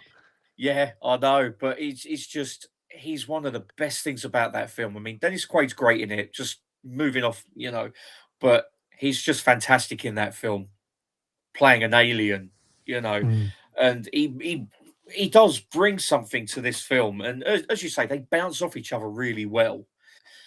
But I mean, you've got Sonny Landham as the main villain, like trying to. I think he's like trying to like do like a sacrifice or something. I can't remember the storyline a lot, Yeah. but I think that opening though, where they're both staked down in the desert, and he goes, "Oh, here he comes. He's going to say something like so gentlemen or something." And then he comes along, "Ah, so gentlemen, I told you." That joke does land for me because Yeah. it's just a cheesy joke, but it works. Yeah. Um, but yeah, I do remember it as kind of like not a bad Indiana Jones ripoff, but it could have been a little bit more. Yeah. I don't think it But performed well at the box office. It was a bit of a letdown. yeah, well, I I, don't think it I, even made back its budget. I remember looking forward to it because I thought, oh, okay, so you got a decent actor teaming up with Chuck. But like I say, some of the gags didn't really hit the mark for me. No, And no, a shame really, because if you'd had a better screenplay, it might have worked. yeah, But yeah. I mean, I must admit, I do like where Chuck's going against type, where when he goes yeah, to shoot a gun, he can't hit anything for toffee. Whereas in all mm, his other films, he can just not look at someone, go bang and shoot them. Whereas in this, it's like bang, and you've got bullets flying everywhere, and people are standing there like that, and he's like trying to kill them, and it's just not working whatsoever. mm, That's a good running gag. And it's kind of yeah, like a little nod to his kind of like persona where he's always hitting the bad guy. Whereas in this, he can't shoot straight at anything, And I do like that kind of like little nod. Yeah, it's one that could have used a little bit of refinement, and it's one of those what if kind of movies. If it had a little bit of refinement, it could have been better. But as it is, it's okay. It's not going to be one of the best ones. And I have to say, along with the next one, Missing in Action 3, it's one of those films that I haven't seen in ages, but I don't remember enjoying it as much as the first two. Yeah. Yeah. And also, the story kind of doesn't align with number 3. yeah, So that's a very, very big plot hole for me. And I think that's probably what takes me out of the film. In the second one, it says that basically his wife has left him for someone else before burning the letter. Whereas in this one, it shows basically being Vietnamese and dying at the siege of Saigon. Was it Saigon? I think it's Saigon. I get Saigon. Yeah, and that she's basically killed, and then he has to basically go back and find the son that he never knew that he had. It's a bit of a mess plot wise for me, and I think that's why I didn't get a lot of enjoyment out of it. But I think if I went back to it now, I might appreciate it a little bit more. But it's just trying to find Yeah, a copy. Again, it's a film that hasn't been released over here, yeah. which is a It's not shame. as good as the first two. It kind of a little bit more light-hearted, obviously, even though it can be a little bit disappointing. I mean, there is the action scenes where he's driving a coach load of innocent sort of kids. So that kind of played it down more as a family orientated movie. Even though I enjoyed those sort of scenes where he's driving the coach load of youngsters, trying to sort of steer them away from Trouble. Yeah, I mean, like I say, it's okay, but obviously, Canon movies after Firewalker and this, Canon films weren't really landing a big hit. So this is where the Canon films kind of started to go sort of in decline in the late 80s. Yeah. Yeah. Compared to like the early 80s sort of thing and mid Yeah. 80s. It's an enjoyable one. But like what you said, the plot has got holes in it. But yeah, like I say, I mean, you've got his wife comes into the movie, or so-called partner comes into the movie, and obviously he has to save his son. Yeah, it's an acceptable Chuck Norris movie, but he's made better ones Yeah. for me. Yeah. Easily. Easily. I have to agree with what you said though about there being the decline. I mean, I think that was around about the time. Actually, it might have been just after both Masters of the Universe Superman. and Superman 4. Yeah, when they both came out and they didn't do very well at the box office. I think Superman 4 had its budget slashed from 27 million to something like Hmm. 13. And I think even with Masters of the Universe, even that, they run out of money before the film could be completed. So they had to sneak on the set and do that final battle in pitch darkness. But the Uh, thing is, that worked. And I like Masters of the Universe. I really do. But no, you can definitely see the kind of dip in quality, hmm. and kind of I think it was like a kind of a rush to just to get films out, which was a shame. Yeah. I always think instead of making 7 or 8 movies at a time with like $1 million here, $1 million there, I think if they actually concentrate and put a bit more money in each film and had someone go in, doctor Yeah. the script to just to tighten it up a little bit, I think they'd probably still be in business now, if I'm Hmm. honest. Hmm. Yeah. And Shame. actually, Shame. yeah, yeah, because they were. Whenever you, I know this is obviously going off topic a little bit, but I think whenever you see the Canon logo, you can just sit back and go, right. And then by the end of it, it's like, right, I was bloody entertained by that. Hmm. But that's just what Canon were. They were out just to make films because they loved films. And having Chuck Norris, like making him like one of the biggest stars of the 80s, that kind of helped, especially with the films Hmm. that he made. I mean, another one is one that I've not seen. And it was the same year as Missing Action 3, and it was The Hero and the Terror. Hmm. That's it. Yet I have never seen it. Never seen it whatsoever. But that's on my radar. What's it like? Um, yeah, I mean, Chuck Norris is a cop. He's a hero because he takes out a certain villain, which he thinks he's taken him out only for the villain known as the Terror to kind of reappear. The villain's actually played by, oh, I forgot the guy's name now. He was in Superman 2, the one that couldn't speak, the great big lump Oh, yes, I with the know what you beard. mean. I know what you mean. Yeah, Not General yeah, Zod, the other male yeah. actor. He was like a mute. Yeah, so Yeah. he's in this movie. It's kind of like a little bit like Silent Rage, a little bit, but not as good as that.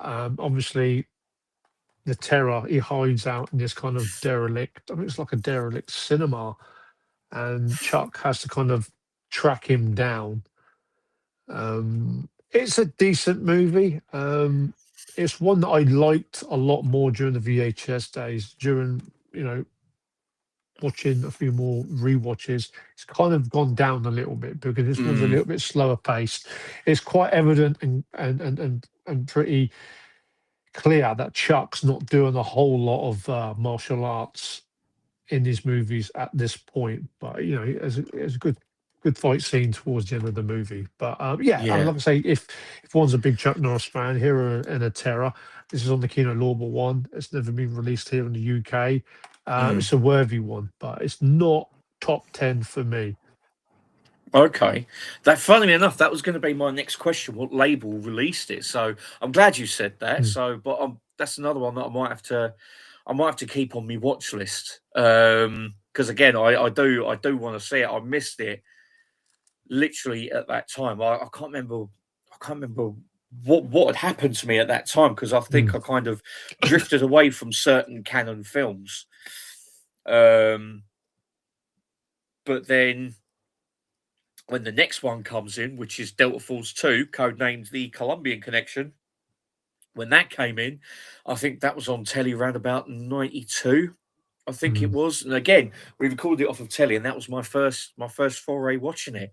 And it had Billy Drago in it from Invasion USA, and he plays the same kind of guy here, but he's not in it for just 2.5 minutes. He's in it for yeah. near enough the whole film. And he plays again a drug kingpin who basically he has Chuck Norris's friend and his family all murdered, and he's tasked with going to stop his drug empire in Colombia. Funnily Mm, enough, of all places, um, and yeah, Richard Jekyll is also in it, and his team are all captured after they try and go after him. And yes, quite a good number of fights. Obviously, not as many as you'd think for a Chuck Norris movie, but it's not a bad film. It's okay to watch occasionally, um, yeah. but it's not one that I would watch often. I mean, I did back obviously in the VHS days, the same as you with Hero and the Terror. Mm, Um, but it's one that's kind of fallen off my radar. But I do have again the '88 films release of it, and it was downgraded from an that's 18 it. to a Yeah. 15. Yeah, funnily enough, the same as Delta Force. Used to be an 18 and it was downgraded to 15 for the DVD release, which was Yeah. MGM. But yeah, I mean, when you see Delta Force, you think, oh, Lee Marvin's going to be back for it. But then, of course, by this time, he's sadly passed away. And yeah, you had Richard Jekyll and obviously John P. Ryan as well brought in as his boss.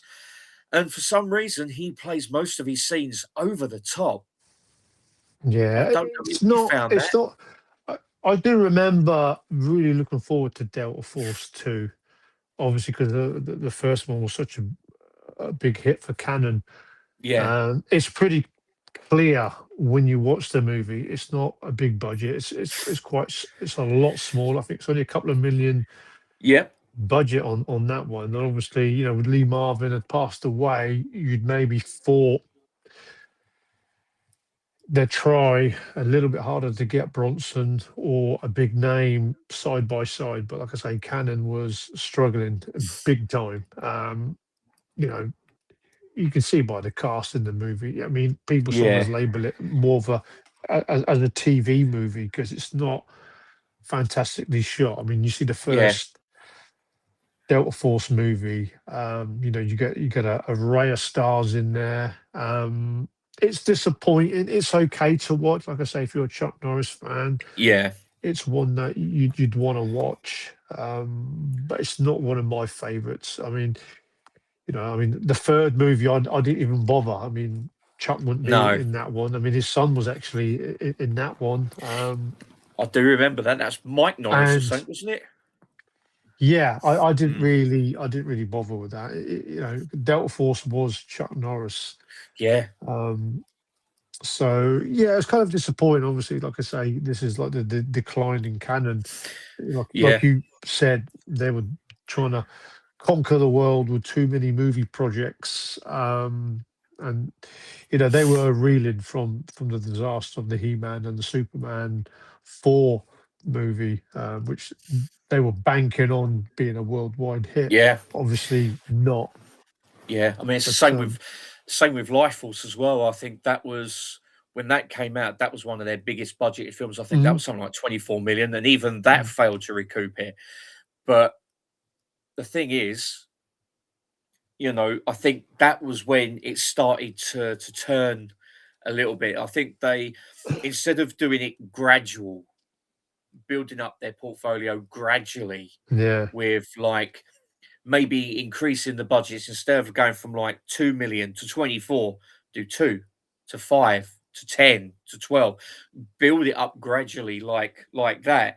Whereas when Life Force came out, that was when the decline started to happen. And it's sad, really, because this was at a time, looking at the back here, it was when the Canon Group became Canon Films.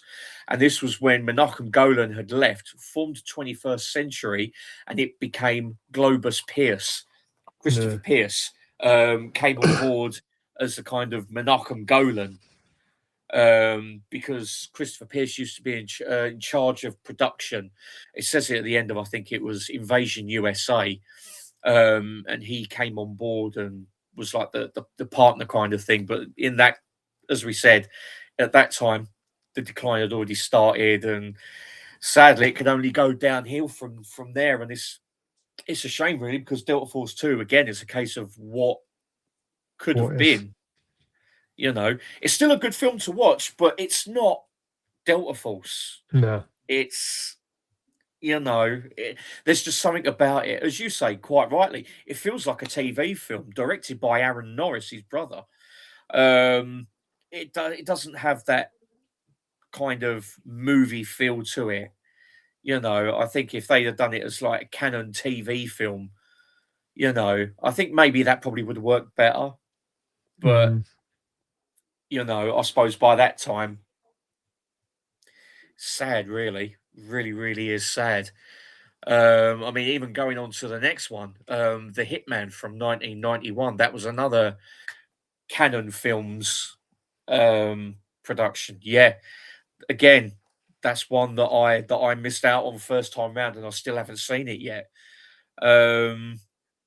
I don't even know what it's all about. Obviously, apart from the Hitman, he's a hitman, but Well, yeah, Chucky goes undercover. He tries to bring a sort of big gang of gangsters down. Really good movie. I'd love to see this get a Blu-ray release. This is one of my most underrated Chuck Norris movies.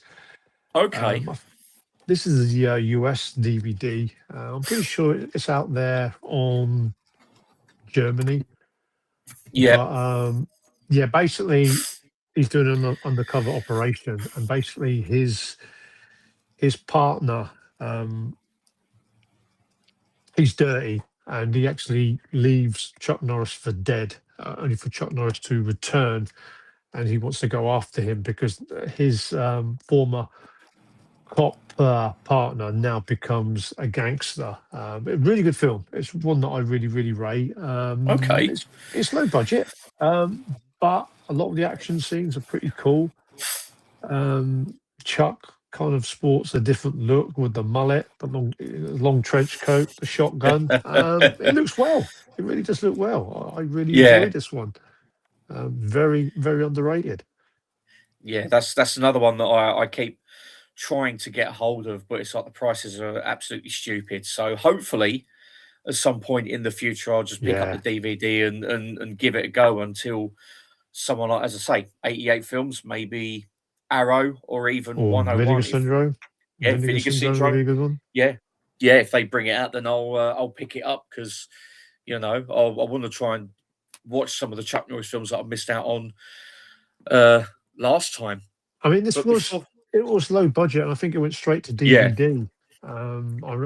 Because I don't really remember seeing it on VHS at the time, if I can remember. Mm. Yeah, Yeah, well, I don't remember seeing it on VHS either. I mean, when I did do a look on eBay a while ago, I'm certain it was an ex-rental VHS that I see on there. I don't think I see a sell-through. If there was, it would probably be quite rare. But again, mm. I don't know. But yeah, I think that's going to be one I'm going to have to pick up at some point. So let's head back to the comments before we head to 1992, I do believe. 1990, yes, 1992. So first off, we have got Alan turning around and saying Delta Force almost makes me forgive Canon for Superman 4. Almost. Yeah, it isn't a good film. I do enjoy it, but even I know that it's shit. And we've got Marty here. We've got Marty here as well. How you doing, mate? He says, was a big fan of Firewalker with Louis Gossett Jr. Silly but enjoyable. And Jeff says, the cast in Delta Force is superb. So many great actors in there. Yeah, have to agree with that. They've done some great films between them. They really have.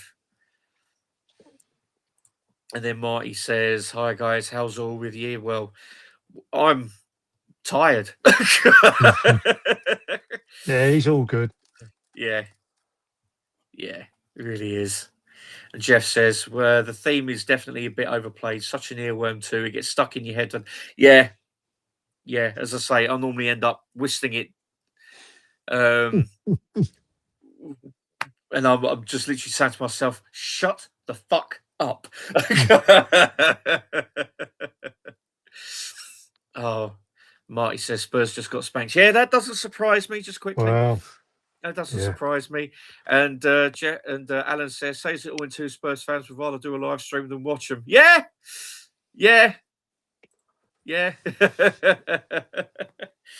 And Jeff says, I kind of debunked Neeson being in there last night. He already did too many big films around that time, and the guy who's supposed to be him doesn't look like Neeson, in my opinion. Interesting. Okay. So, I wonder where that came from then. I'm going to have to watch that now. It's just an excuse just to watch Delta Force again, but I don't think you really need an excuse to watch Delta Force. You really don't. So, Jeff also says, me and Carlos love Chuck's line at the beginning of MIA3 where he says, I don't step on toes, Little John, I step on necks. I love that. I love that quote. Oh, you know what? I completely forgot all about that. And he says, The Hero and the Terror is a damn good film, a little bit underrated. He says it's more of a suspense thriller. It says Jack O'Halloran. That's his name. Jack O'Halloran is a guy. He's an ex-boxer, and he's also in Dragnet as well. He's also in the Dragnet film with Dan Aykroyd and Tom Hanks. Yeah, I wasn't a fan of that one. Oh, I love that film. I think that's overdue a rewatch as well. Mainly to do with Dan Aykroyd. I was never a fan of Dan Aykroyd. Yeah, I don't mind him in this. He's quite funny. He gets some really good lines in it. And Jeff says Billy Drago is coincidentally also in The Hero and the Terror. Interesting. I did not know that. Definitely have to pick that up at some point. So, moving on to 1992 and the film he'd done with the late Jonathan Brandis, Sidekicks. Again, it's one that, that's that lovely Vinegar Syndrome release. I was going to try and pick that up. I haven't seen it in donkey's years. I only had like the Australian DVD, and that was a really poor quality. So for this to get straight onto 4K, wow, what a beautiful edition. They skipped the Blu-ray, went straight to 4K, and what an edition it is. That is a fantastic set. I have to agree with that. That is a really, really fantastic set. I was so hoping that they would have given this treatment to Invasion USA. We didn't quite get that, but hey, it got a release on 4K. So I'm just happy with that release, and the slip is quite thick. And it was, to quote Nigel, it was very, very reasonably priced. So but no, Sidekicks is one that I need to pick up at some point soon. I think the last time I saw it was again Sky Movies premiere. We had it recorded, but I have no idea what happened to the tape. I know that I think Jonathan Brandis, he asks Chuck for advice or something, and he starts to train him or something along those lines. Am I right? Or I think what it is, he's a Chuck Norris fan. He has these dreams about Chuck Norris. That's it. Pretty cool, because in some of the dream scenarios, Chuck brings back a couple of characters that he's played. Yeah, James Braddock scene. There's also a scene from The Hitman, which is really, really cool, just to see him yeah. with the gear on as well. I class this Excellent. kind of like a Karate Kid rip-off, but it's a lot of fun. It's a lot of Yeah, fun for me. yeah. That's what I'm going to have to pick up at some point. I did try and get that Vinegar Syndrome release off of eBay, and there was people selling it for like 35 quid at the time, and I was like, oh, I've got to pick that up, and I just never got around to it. So now, sadly, with his passing, I can imagine that's only going to Mm, go, because people are grim like that. yeah, But yeah, I do remember when I see it, as I say, it's a fun 94. one. It's a fun one. I mean, Yeah, Chuck Norris, in some of the scenes where he's playing some of his older characters, he's having fun in this movie. I yeah, enjoy it. I yeah. enjoy it. I definitely do need to get that film. I really do. And sadly, Jonathan Brandis, I think he took his own Yeah, life in shame. about 96. That was a damn shame.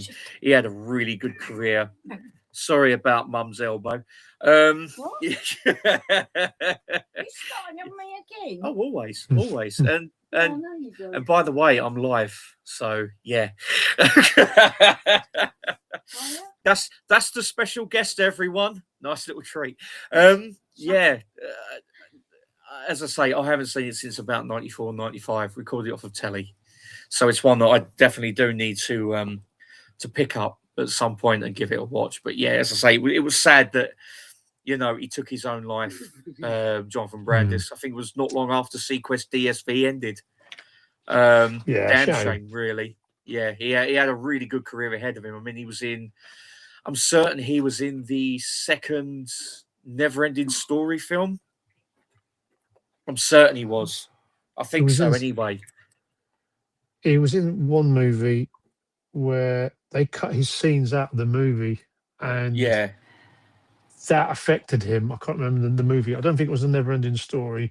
They cut some of his scenes in the movie, and that kind Yeah. of started the downward spiral for Yeah. Jonathan. Yeah. Sadly, I've just managed to get up now. It was 2003, and yeah, it was Never-Ending Story 2, the next Oh, it chapter. was that one. Oh, okay, So it yeah, was. yeah, that's the one that he was in. I'm just trying to. I can't actually find what one it was. Oh, he was also in a television film Born Free: A New Adventure. Yeah, I can't find the film that all these scenes were cut in. But yeah, such a sad end. Really, as I say, really, really big career ahead of him, but sadly, not meant to be. But then Chuck would follow that up in 94 with his last canon film. At least I do believe it was his last canon film. Again, for Joram Globus and Christopher Pierce, and released on, Canon Video, Canon Films, and it is Hellbound, his horror film, and with a special edition of Mum's Alarm going off. I am so sorry about that. She really desperately wants to be a special guest. Yeah, he's basically he's an undercover cop with his partner Jackson, and they end up trying to stop a plot by essentially the devil to bring about the end of the world. It also stars one of his co-stars from Walker Texas Ranger, Sherry T. Wilson. Sherry J. Wilson. Wilson. Yeah. Yep. And you also have Christopher Neame as well, who plays the devil, I do believe. He was in quite a few films. I think he was in License to Kill as one of the agents who tries to stop James Bond. Yeah, it's a different kind of film for Chuck Norris. More of a horror kind of element. Definitely low budget. You can really, really tell. I mean, again, as you said, like Delta Force 2, it's got the feel of a TV movie, and you can definitely feel that it was the one of the very last Cannon films. Probably Yeah, shot for a budget of a £5 with a packet of pork scratchings thrown into the mix probably. and a Yeah. canitizer. You can't forget the canitizer. It's not a bad film. Again, I do remember it from a TV recording on Sky. My first interaction with it. Yeah, it's okay for what it is. It's not gonna set the Yeah, world on fire. it's not a favourite of mine. I mean, you can see No, they're trying to. It's not End of Days, is it? no, it really isn't. It really, Yeah, I really mean, isn't. Chuck really shouldn't have been there with Cannon. Again, they're really scraping the barrel. It's kind of a little Yeah. bit like what Bronson was with Death Wish 5. They were really scraping the barrel Oh again God, of yeah, that. Was a Death Wish 5 and Hellbound. When you see it, it really looked like a cheap. Well, it's more of a TV movie rather than a major movie. yeah, yeah, Cannon was definitely. done really. They were really done. Oh, yeah, it was like Cannon was a dead horse, and Pierce and Globus were prodding it with a stick, going, "Come on, make another film," And I mean, I must admit, just going on to Death Wish 5, I actually quite like it. Yeah, it's I all like right. that. It's got some really funny kills, especially with the powdered poison on the cannoli and the remote Oh, that's a control good one. explosive football as well. Mm. It's just absolutely bonkers kills, but I enjoy it. I don't know what it is. But no, Hellbound. I think there's probably a reason that it hasn't had a Blu-ray or 4K release. And I think Yeah. it's probably best staying on DVD. This is actually a Warner DVD. I think it was the same as the Hitman that you've got. It's a Region 1 DVD. I think I paid about a tenner for it. And I've also got the Laserdisc as well. And I had it brand new and sealed, and I think I paid about $10 for it. And yeah, I'm glad I've got them for like a Canon collection. And yeah, I'm glad I got them for the Canon collection, but it's not a film that I would revisit all that often. Although there is a really good scene where there's like a rabbi who's got part of the dagger. He's in this hotel room, and Christopher Neame comes in, and basically he's got like the rabbi by the throat. He's up against the wall, and he goes, "Who are you?" And he goes, "Allow me to introduce myself. Welcome to hell." And he pulls the rabbi's heart out, and it's like, oh, that's pretty gruesome for a Chuck Norris film. And that bit just sticks in my mind. Just it lives rent free, because that's probably the most violent I've ever seen a Chuck Norris film. Yeah, it sounded like a cool concept, but I mean, I was majorly disappointed. I didn't see it back in the day. I've only ever seen the movie once. It didn't really do a whole lot for me, to be honest. But yeah, we were talking about the last kind of Chuck Norris movies before. I mean, he didn't really have to do these movies, these last couple, because he at the same time was appearing in a very popular TV series as Sheriff Cordell Walker in Walker Texas Ranger. Yes. He had a lot more going on with that than some of his last couple of movies for me. Yeah. Oh, easily. I think Walker Texas Ranger, I haven't seen it in ages. But again, used to watch it with Dad and Mum on Sky One when it first came out. Was it 93? Yeah, absolutely fantastic. Used to watch it religiously. It was just such a fantastic series with Clarence Gilliard. Clarence Gilliard and he passed away. He passed away a few years back. Yeah, sadly. I enjoyed. I mean, I own all the seasons of Walker Texas Ranger. I'm on season 5 at the moment. Yeah, I've kind of laid off it. I mean, I think it ran for about 10 years, and it's got over. I think it was just over 200 episodes, and they would have 20 to 26 episodes per season. This is the old TV sort of series format. I mean, nowadays on Netflix, a TV series, 10 episodes, 8 to 10 episodes, and that's it. but Yeah. this was the time when a TV series would have 20 odd episodes. Yeah. They're a lot of fun. And again, I mean, obviously, they've never released this on Blu-ray. There is a big That's a German shame. box set. There is a big German box set. I've bought these in these separate sort of season box sets because I think they just look Yeah. better. They're affordable.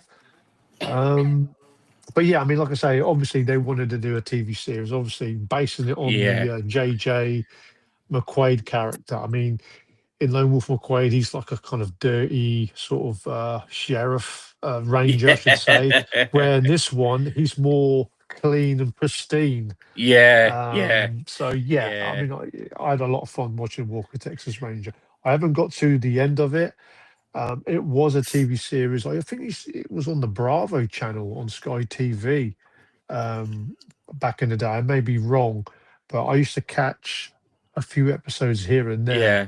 Yeah. But while I was filling out my Chuck Norris collection, I was picking up these TV sets really, really cheap. I think you can get most of these seasons between £10 to £20 a season, which is not bad.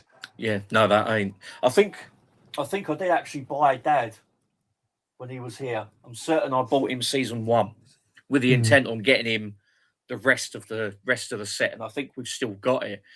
But no, I think it was Sky One that it came on, and I think it might be was Sky One then. I'm trying to think what day it premiered on. It's probably something like a Thursday night, Oh, probably okay. about 7 o'clock. Yeah, and yeah, I remember just sitting there, just watching it, and yeah, it is a lot of fun. I think it was Sky One. Yeah. Yeah, yeah, and apparently now they're playing it on Legend. They're playing the whole lot on Legend, which is great. So, but sadly, the picture quality is not the best. But if they were to bring it out on Blu-ray remastered, I'll definitely pick that up. Yeah, I think these are just. I think they're in full frame, but I still enjoy them anyway. Yeah, yeah. I think I might watch a couple of episodes tonight and restart season 5 again because I know I'm a couple episodes in. Yeah. Well, I've got this. I showed this to you earlier on. This is 2 episodes of the series edited together to make a film. And it's basically, it says the city is shaken by a spate of highly publicized multi-million-dollar robberies carried out by men in clown masks. The Rangers' investigation into the crimes is clouded by tragedy when one of their men is killed. But yeah, I haven't seen this for absolutely ages, and yeah, it's 90 minutes. You know, as I say, it's two episodes of the series like edited together. I think it's like I don't know if it's what year is it? 95. So what series would that be? That'd be what, series 3? Series 2, series 3? Because I think it started in 93, didn't it? Yeah, well, he did go for about 10 years and then they had a bit of a break and they came back with a TV movie. That's right, yeah. I think I've got that as a German release with the 2 of them together. I'll have to double check now because I don't want to miss. Yeah. I mean, the thing with Walker Texas Ranger, each episode doesn't really follow on. It's just like a chapter. Really. Yeah. Yeah, because I remember it being like a bad guy of the week kind of thing, and then Chuck just coming along, kicking ass and riding off into the sunset, you know.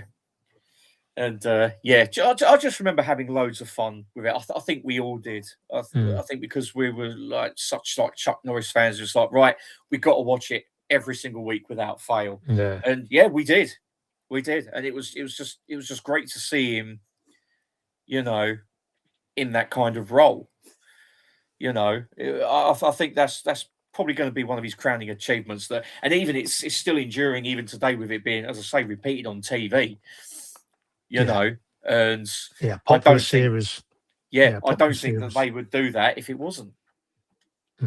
So, and then after that, there was a couple of other like straight to DVD movies. You had the K9 Canine are like Top Dog, directed again by his brother Aaron Norris, which Mm, no, yeah, the less said about that, the better.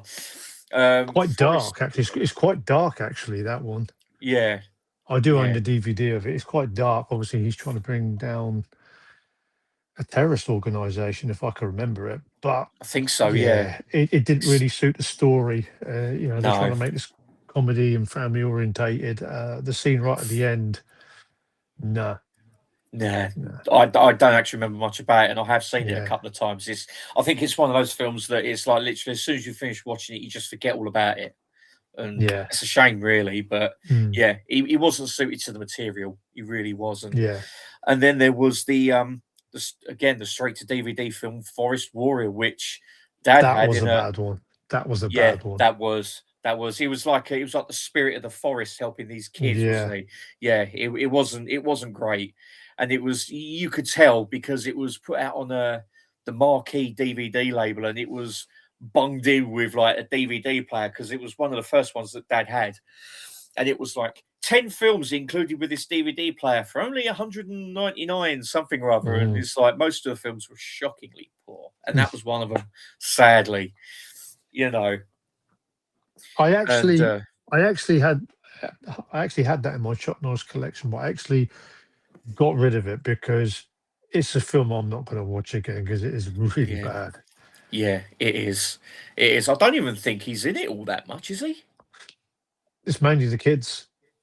Yeah, I thought so. So it's just literally they just slapped his name on it. It's like, right, Chuck Norris, Yeah, people will watch this. No, we won't.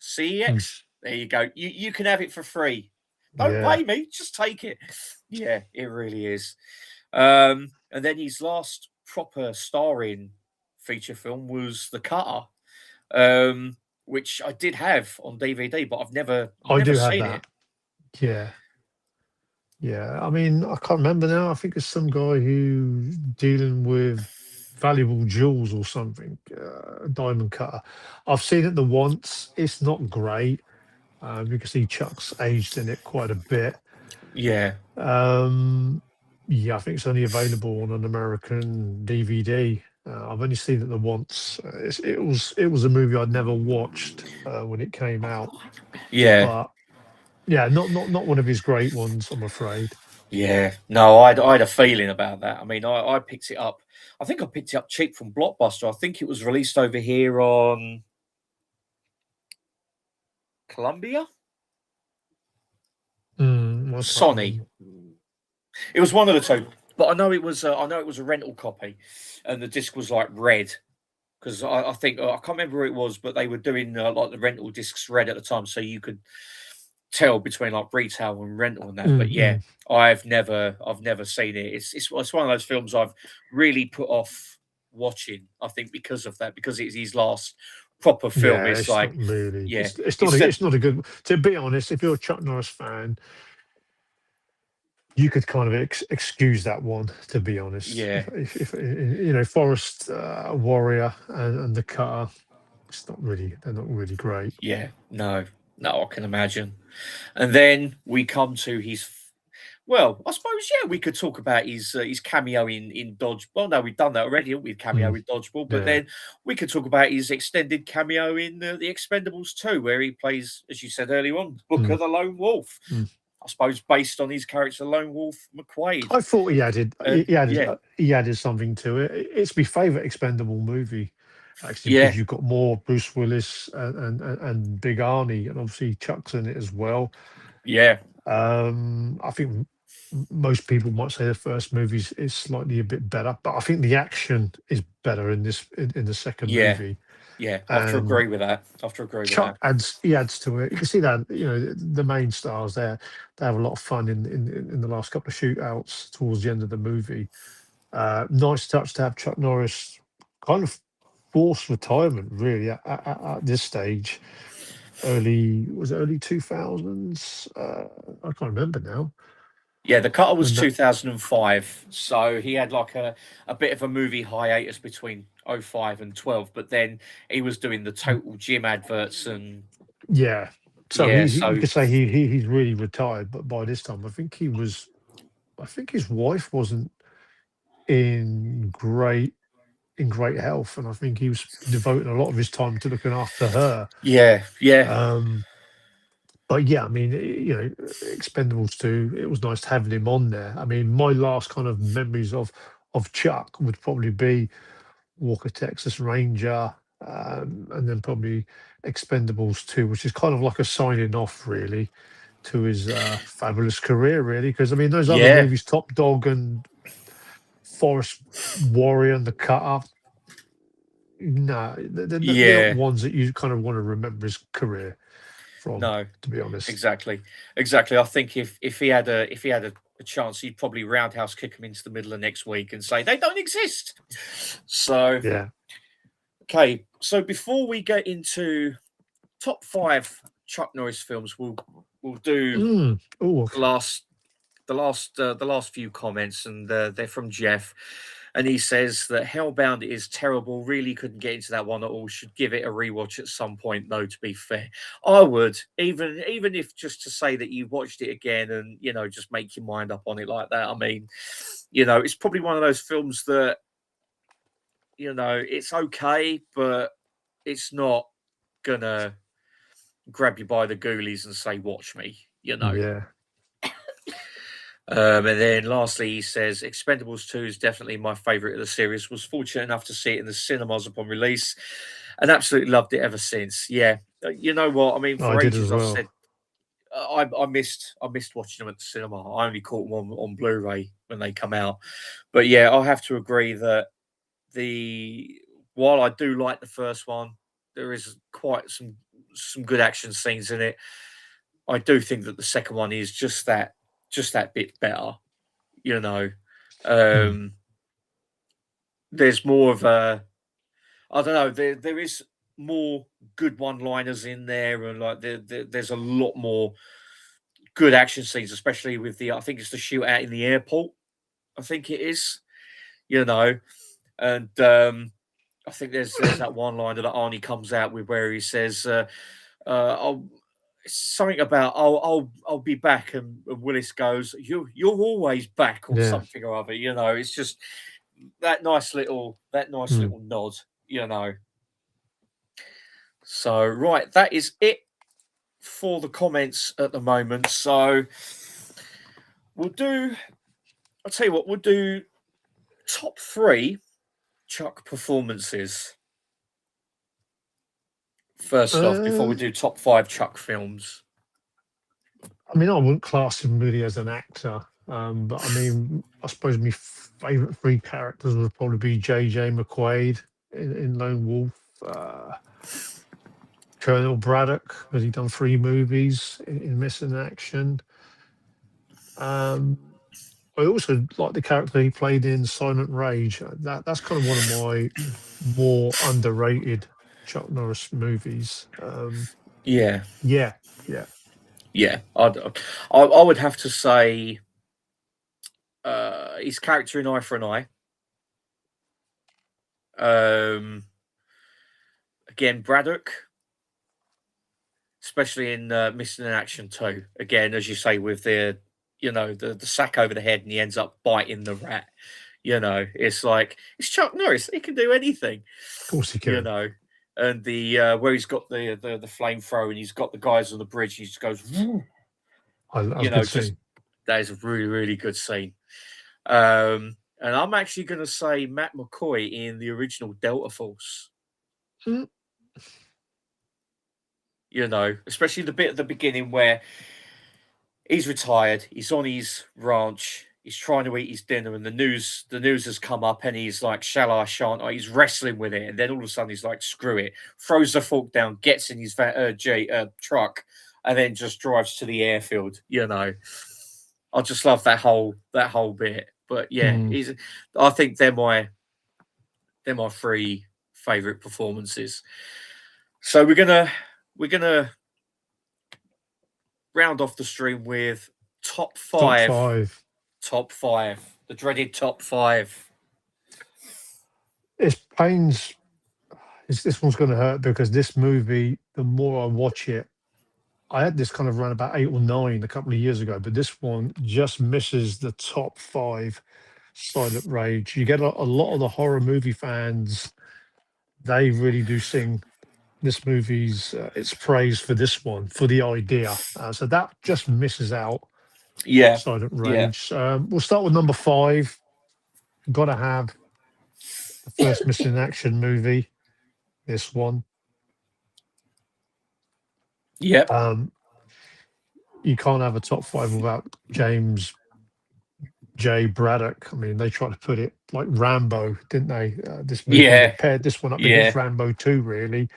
But you know, fans still love the Rambo movies. They still love the missing action movies. It's just a slightly cheaper budget. That's the way I look at it.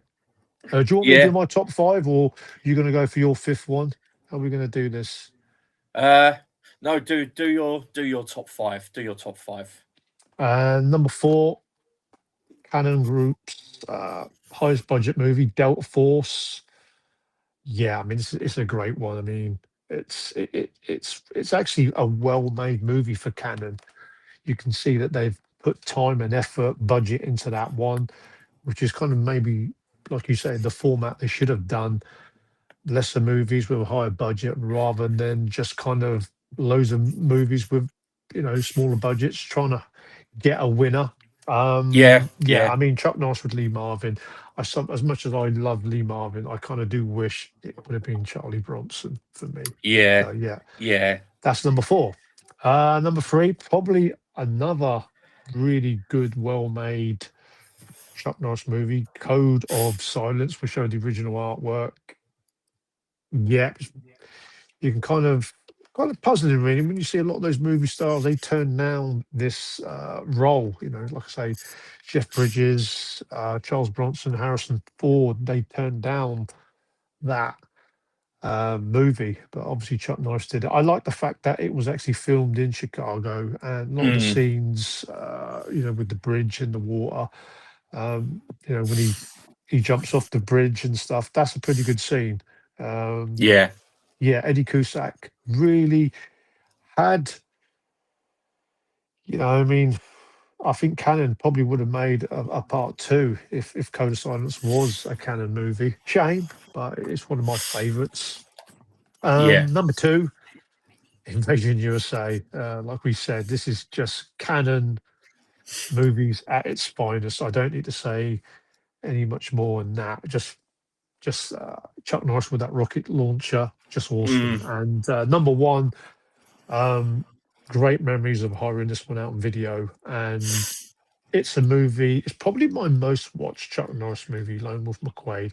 I can remember yeah, hiring this movie out um, from a video store at least three occasions, and I love the movie and I love the music in it, the score, and obviously the showdown with David Carradine towards the end of the movie. They kind of tease it a little bit during the movie, yeah, yeah, yeah, in quite a few times. And obviously, you've got a woman that they're fighting over, Barbara Carrera. That also adds to it as well.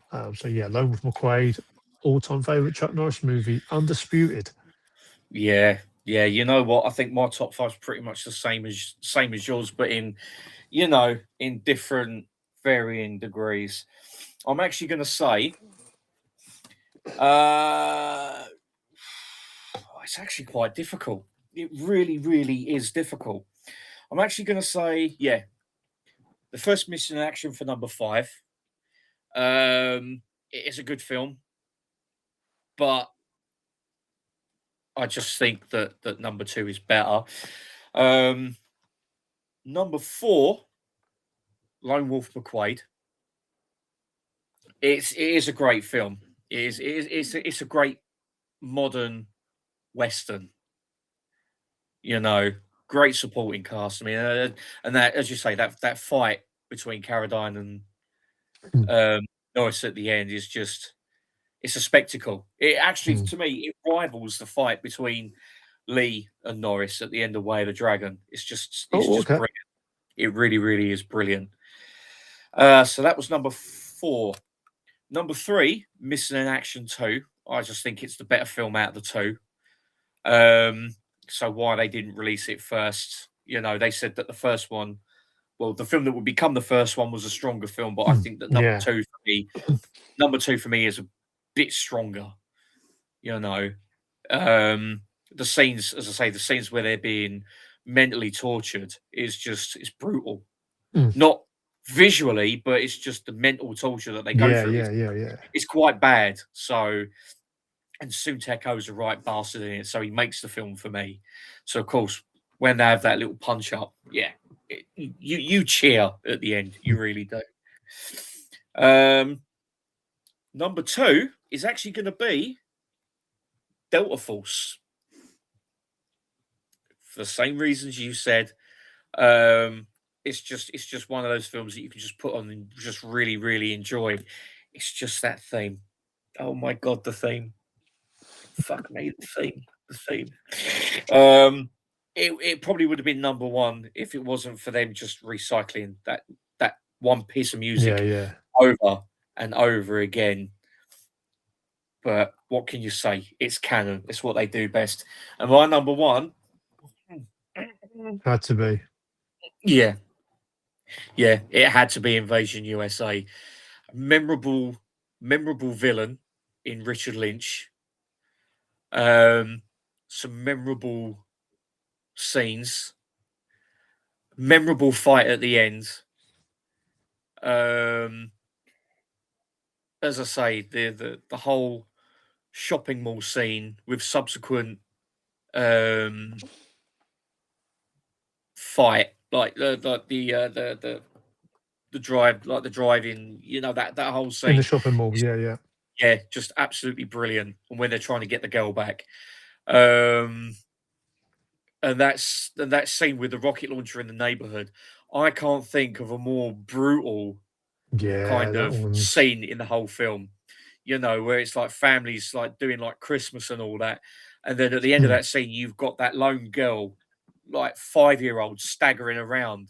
It's like, you know, they've just annihilated families, and it kind of makes you think. Phew. Even the opening scene on the boat, I mean, that's pretty harrowing as well, really. Oh, God, yeah. Yeah, where they're just gunning down all those innocents, you know, just to get the drugs underneath. And then you've got the scene on the beach with the two kids. Well, they're not kids, they're like teenagers. Yeah. And you've got, I think it's Alexander Zale just literally comes along as Nico, grabs hold of that boy by the head, blasts him in the head, and then shoots her. It's like... So, yeah, that is my number one. Can't beat it.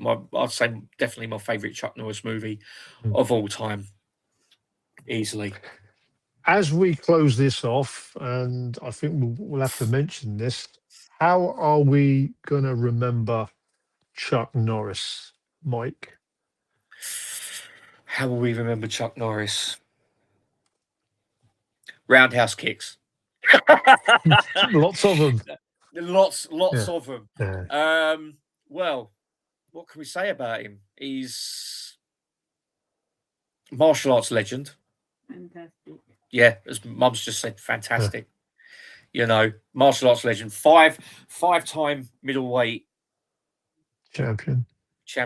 You know, so many great movies that he's made that we can remember him by. I mean, as I say, Good Guys Wear Black, Eye for an Eye, Silent Rage, Invasion USA, Missing in Action 1, 2, and 3. You've got Delta Force. So many films, such a comprehensive body of work that even whatever you pick, obviously, apart from that, and Forest Warrior and The Cutter, no matter what of his early work that you pick, you're in for a good time. Yeah. No matter what. You know, you pick Silent Rage, you've got a slasher, a kind of like a slasher horror movie. You've got Invasion USA, you've got an action movie, you've got Eye for an Eye, you've got a cop movie, you've got The Hitman, an undercover cop movie. You're well catered for. You know, he knew his strengths. He played to them. You know, and for me, he'll just be someone who was highly entertaining, made some cracking films, and he had a lot of fun doing them. Mm. A hell of a lot of fun Yeah. doing them, you know. And you can see that he was doing it to bring entertainment to people, to bring, Yeah. you know, Yeah. to make them forget life for a while. Mm. You know, even if Yeah. it's just for like an hour and a half of him, you know, kicking an empty box, it would still be more enjoyable. Yeah. You know, it was one of a kind. Yeah. Absolutely one of a kind. And Yeah, absolute legend. I mean, he's not, I mean, Chuck Norris is not an actor. He's an action, legitimate, tough guy movie star. That's what he is. He, like you say, he played to his strengths. He would do action movies. You know, they tried to get him in some more comedic roles, but we wanted to see Chuck Norris taking, you know, kicking ass, taking out villains. That's what we tuned in to watch Chuck Norris, whether it was his yeah, movies or Walker Texas Ranger. I've always said he's a legit badass. I explained the reasons why I think he would fare better in a real fight against Bruce Lee. I thought he was the real deal. You know, he held the world karate championship, I think 5, 6 consecutive years, nine, yeah, 10 black belts. He made his name. He's made his name in martial arts before he even came to movies. We knew yeah, who Chuck Norris was. Obviously, you know, breakout sort of cameo role, whatever you want to call it, in The Way of the Dragon. That kind of would open up doors. I think he opened up doors for the American, and without being racist, for the white martial artist, with the likes of Jean-Claude Van Damme, Dolph yeah, Lundgren, Steven Seagal, because I think at that time in the 70s, it was kind of more male dominated yeah, with, yeah, Jackie Chan, Bruce Lee, Jimmy Wang Yu, all those guys. So it kind of opened up the market for American martial artists, even yeah, Cynthia easily. Rothrock.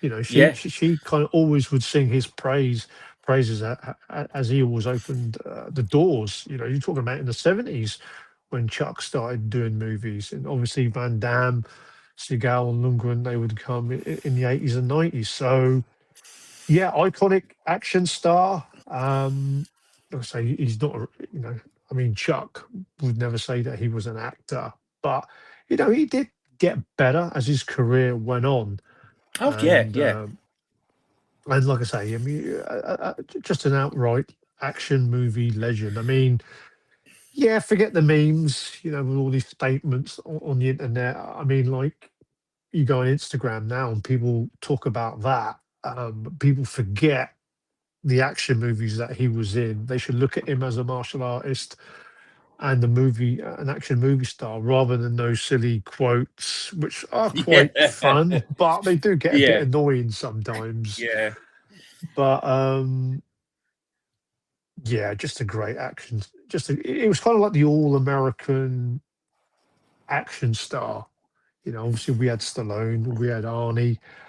They were kind of like the bigger blockbuster action movie star. I mean, Chuck was a B movie action star and made his mark on that, and there was nothing wrong yeah, with that. yeah, He had his fans, he had his fan base, and people would watch him, whether it was on movies or watch them on TV. I mean, like, that TV series, it went on for, was it 9, 10 years? something like So that. Yeah, very, very popular. yeah, And obviously, I had the pleasure of meeting him, and he was a real class act and a real gentleman. Not just to me, but also to the fans that day. I think a lot of people would say that. Um, Dolph Lundgren was there. I didn't have a good sort of meet or reception with him at all. I thought he was a bit of an arsehole, but you know, Chuck Norris was a real gentleman, a class act, and a real yeah, pro. He really, really was. So I'll have that moment always, because some of these movie comic cons, you don't always get a chance to talk to the stars, or the movie mm, stars don't really want to talk to the fans in yeah, give you a couple of minutes, like they, But I was thankful for that. Yeah, I would definitely miss him. I think it's a bit of a shame that he's kind of been forgotten in the public of late in the last sort of 10, 20 years. I just hope some of his movies get some great releases. They deserve Yeah. so, because Oh, bloody hell, yeah. Chuck at his peak, he was a great action star to watch. He really was. Yeah. Yeah. I couldn't have put it better myself. Really could not have put it better myself. Yeah. And don't Yeah. forget, we got another live stream coming up. You want to advertise that, Mike? No. Yeah. Yes, I will. This Friday, 8 p.m. We are doing episode 3 of the Always Physical live stream, and our guests will be Alan Meggs of Physical Media Lives and Marty of Mad Marty's Reviews. So it's going to be Attack of the Irishman. So, yes, they will be. Yes, they will be here. Obviously, not here in the living room, because that would be weird. Yeah. But they will be here on the channel, and we are going to be talking about all of the latest announcements. Yes, physical media announcements of the past month, and hopefully it should be another good one, as we have quite a few. No doubt. Yes, please join us all for that, from me and my co-host. And yeah, we are really we look forward to everybody on that one. We've got 2 great guests, and we'll definitely advertise it and plug it. We look forward to speaking to Alan and Marty. Yes, we really will. Before we go, we have a couple more comments, and the first one is from Alan himself, saying, "Well done, guys, terrific stream, great tribute to an action icon. Enjoy your evening and get ready for the Irish Mafia next week." Well, hopefully you'll bring some 4-leaf clovers, mate. Really do, and bucket loads of Guinness, even though I can't drink. But I'm sure Carlos will be able to down them. If you just say they come from Weatherspoons in Hartlepool, that'll be fine. Yeah, right. We've got Jeff saying, "Excellent stream, gents. Really enjoyed it. Thank Cheers, you very Jeff. much, mate. Really do appreciate it."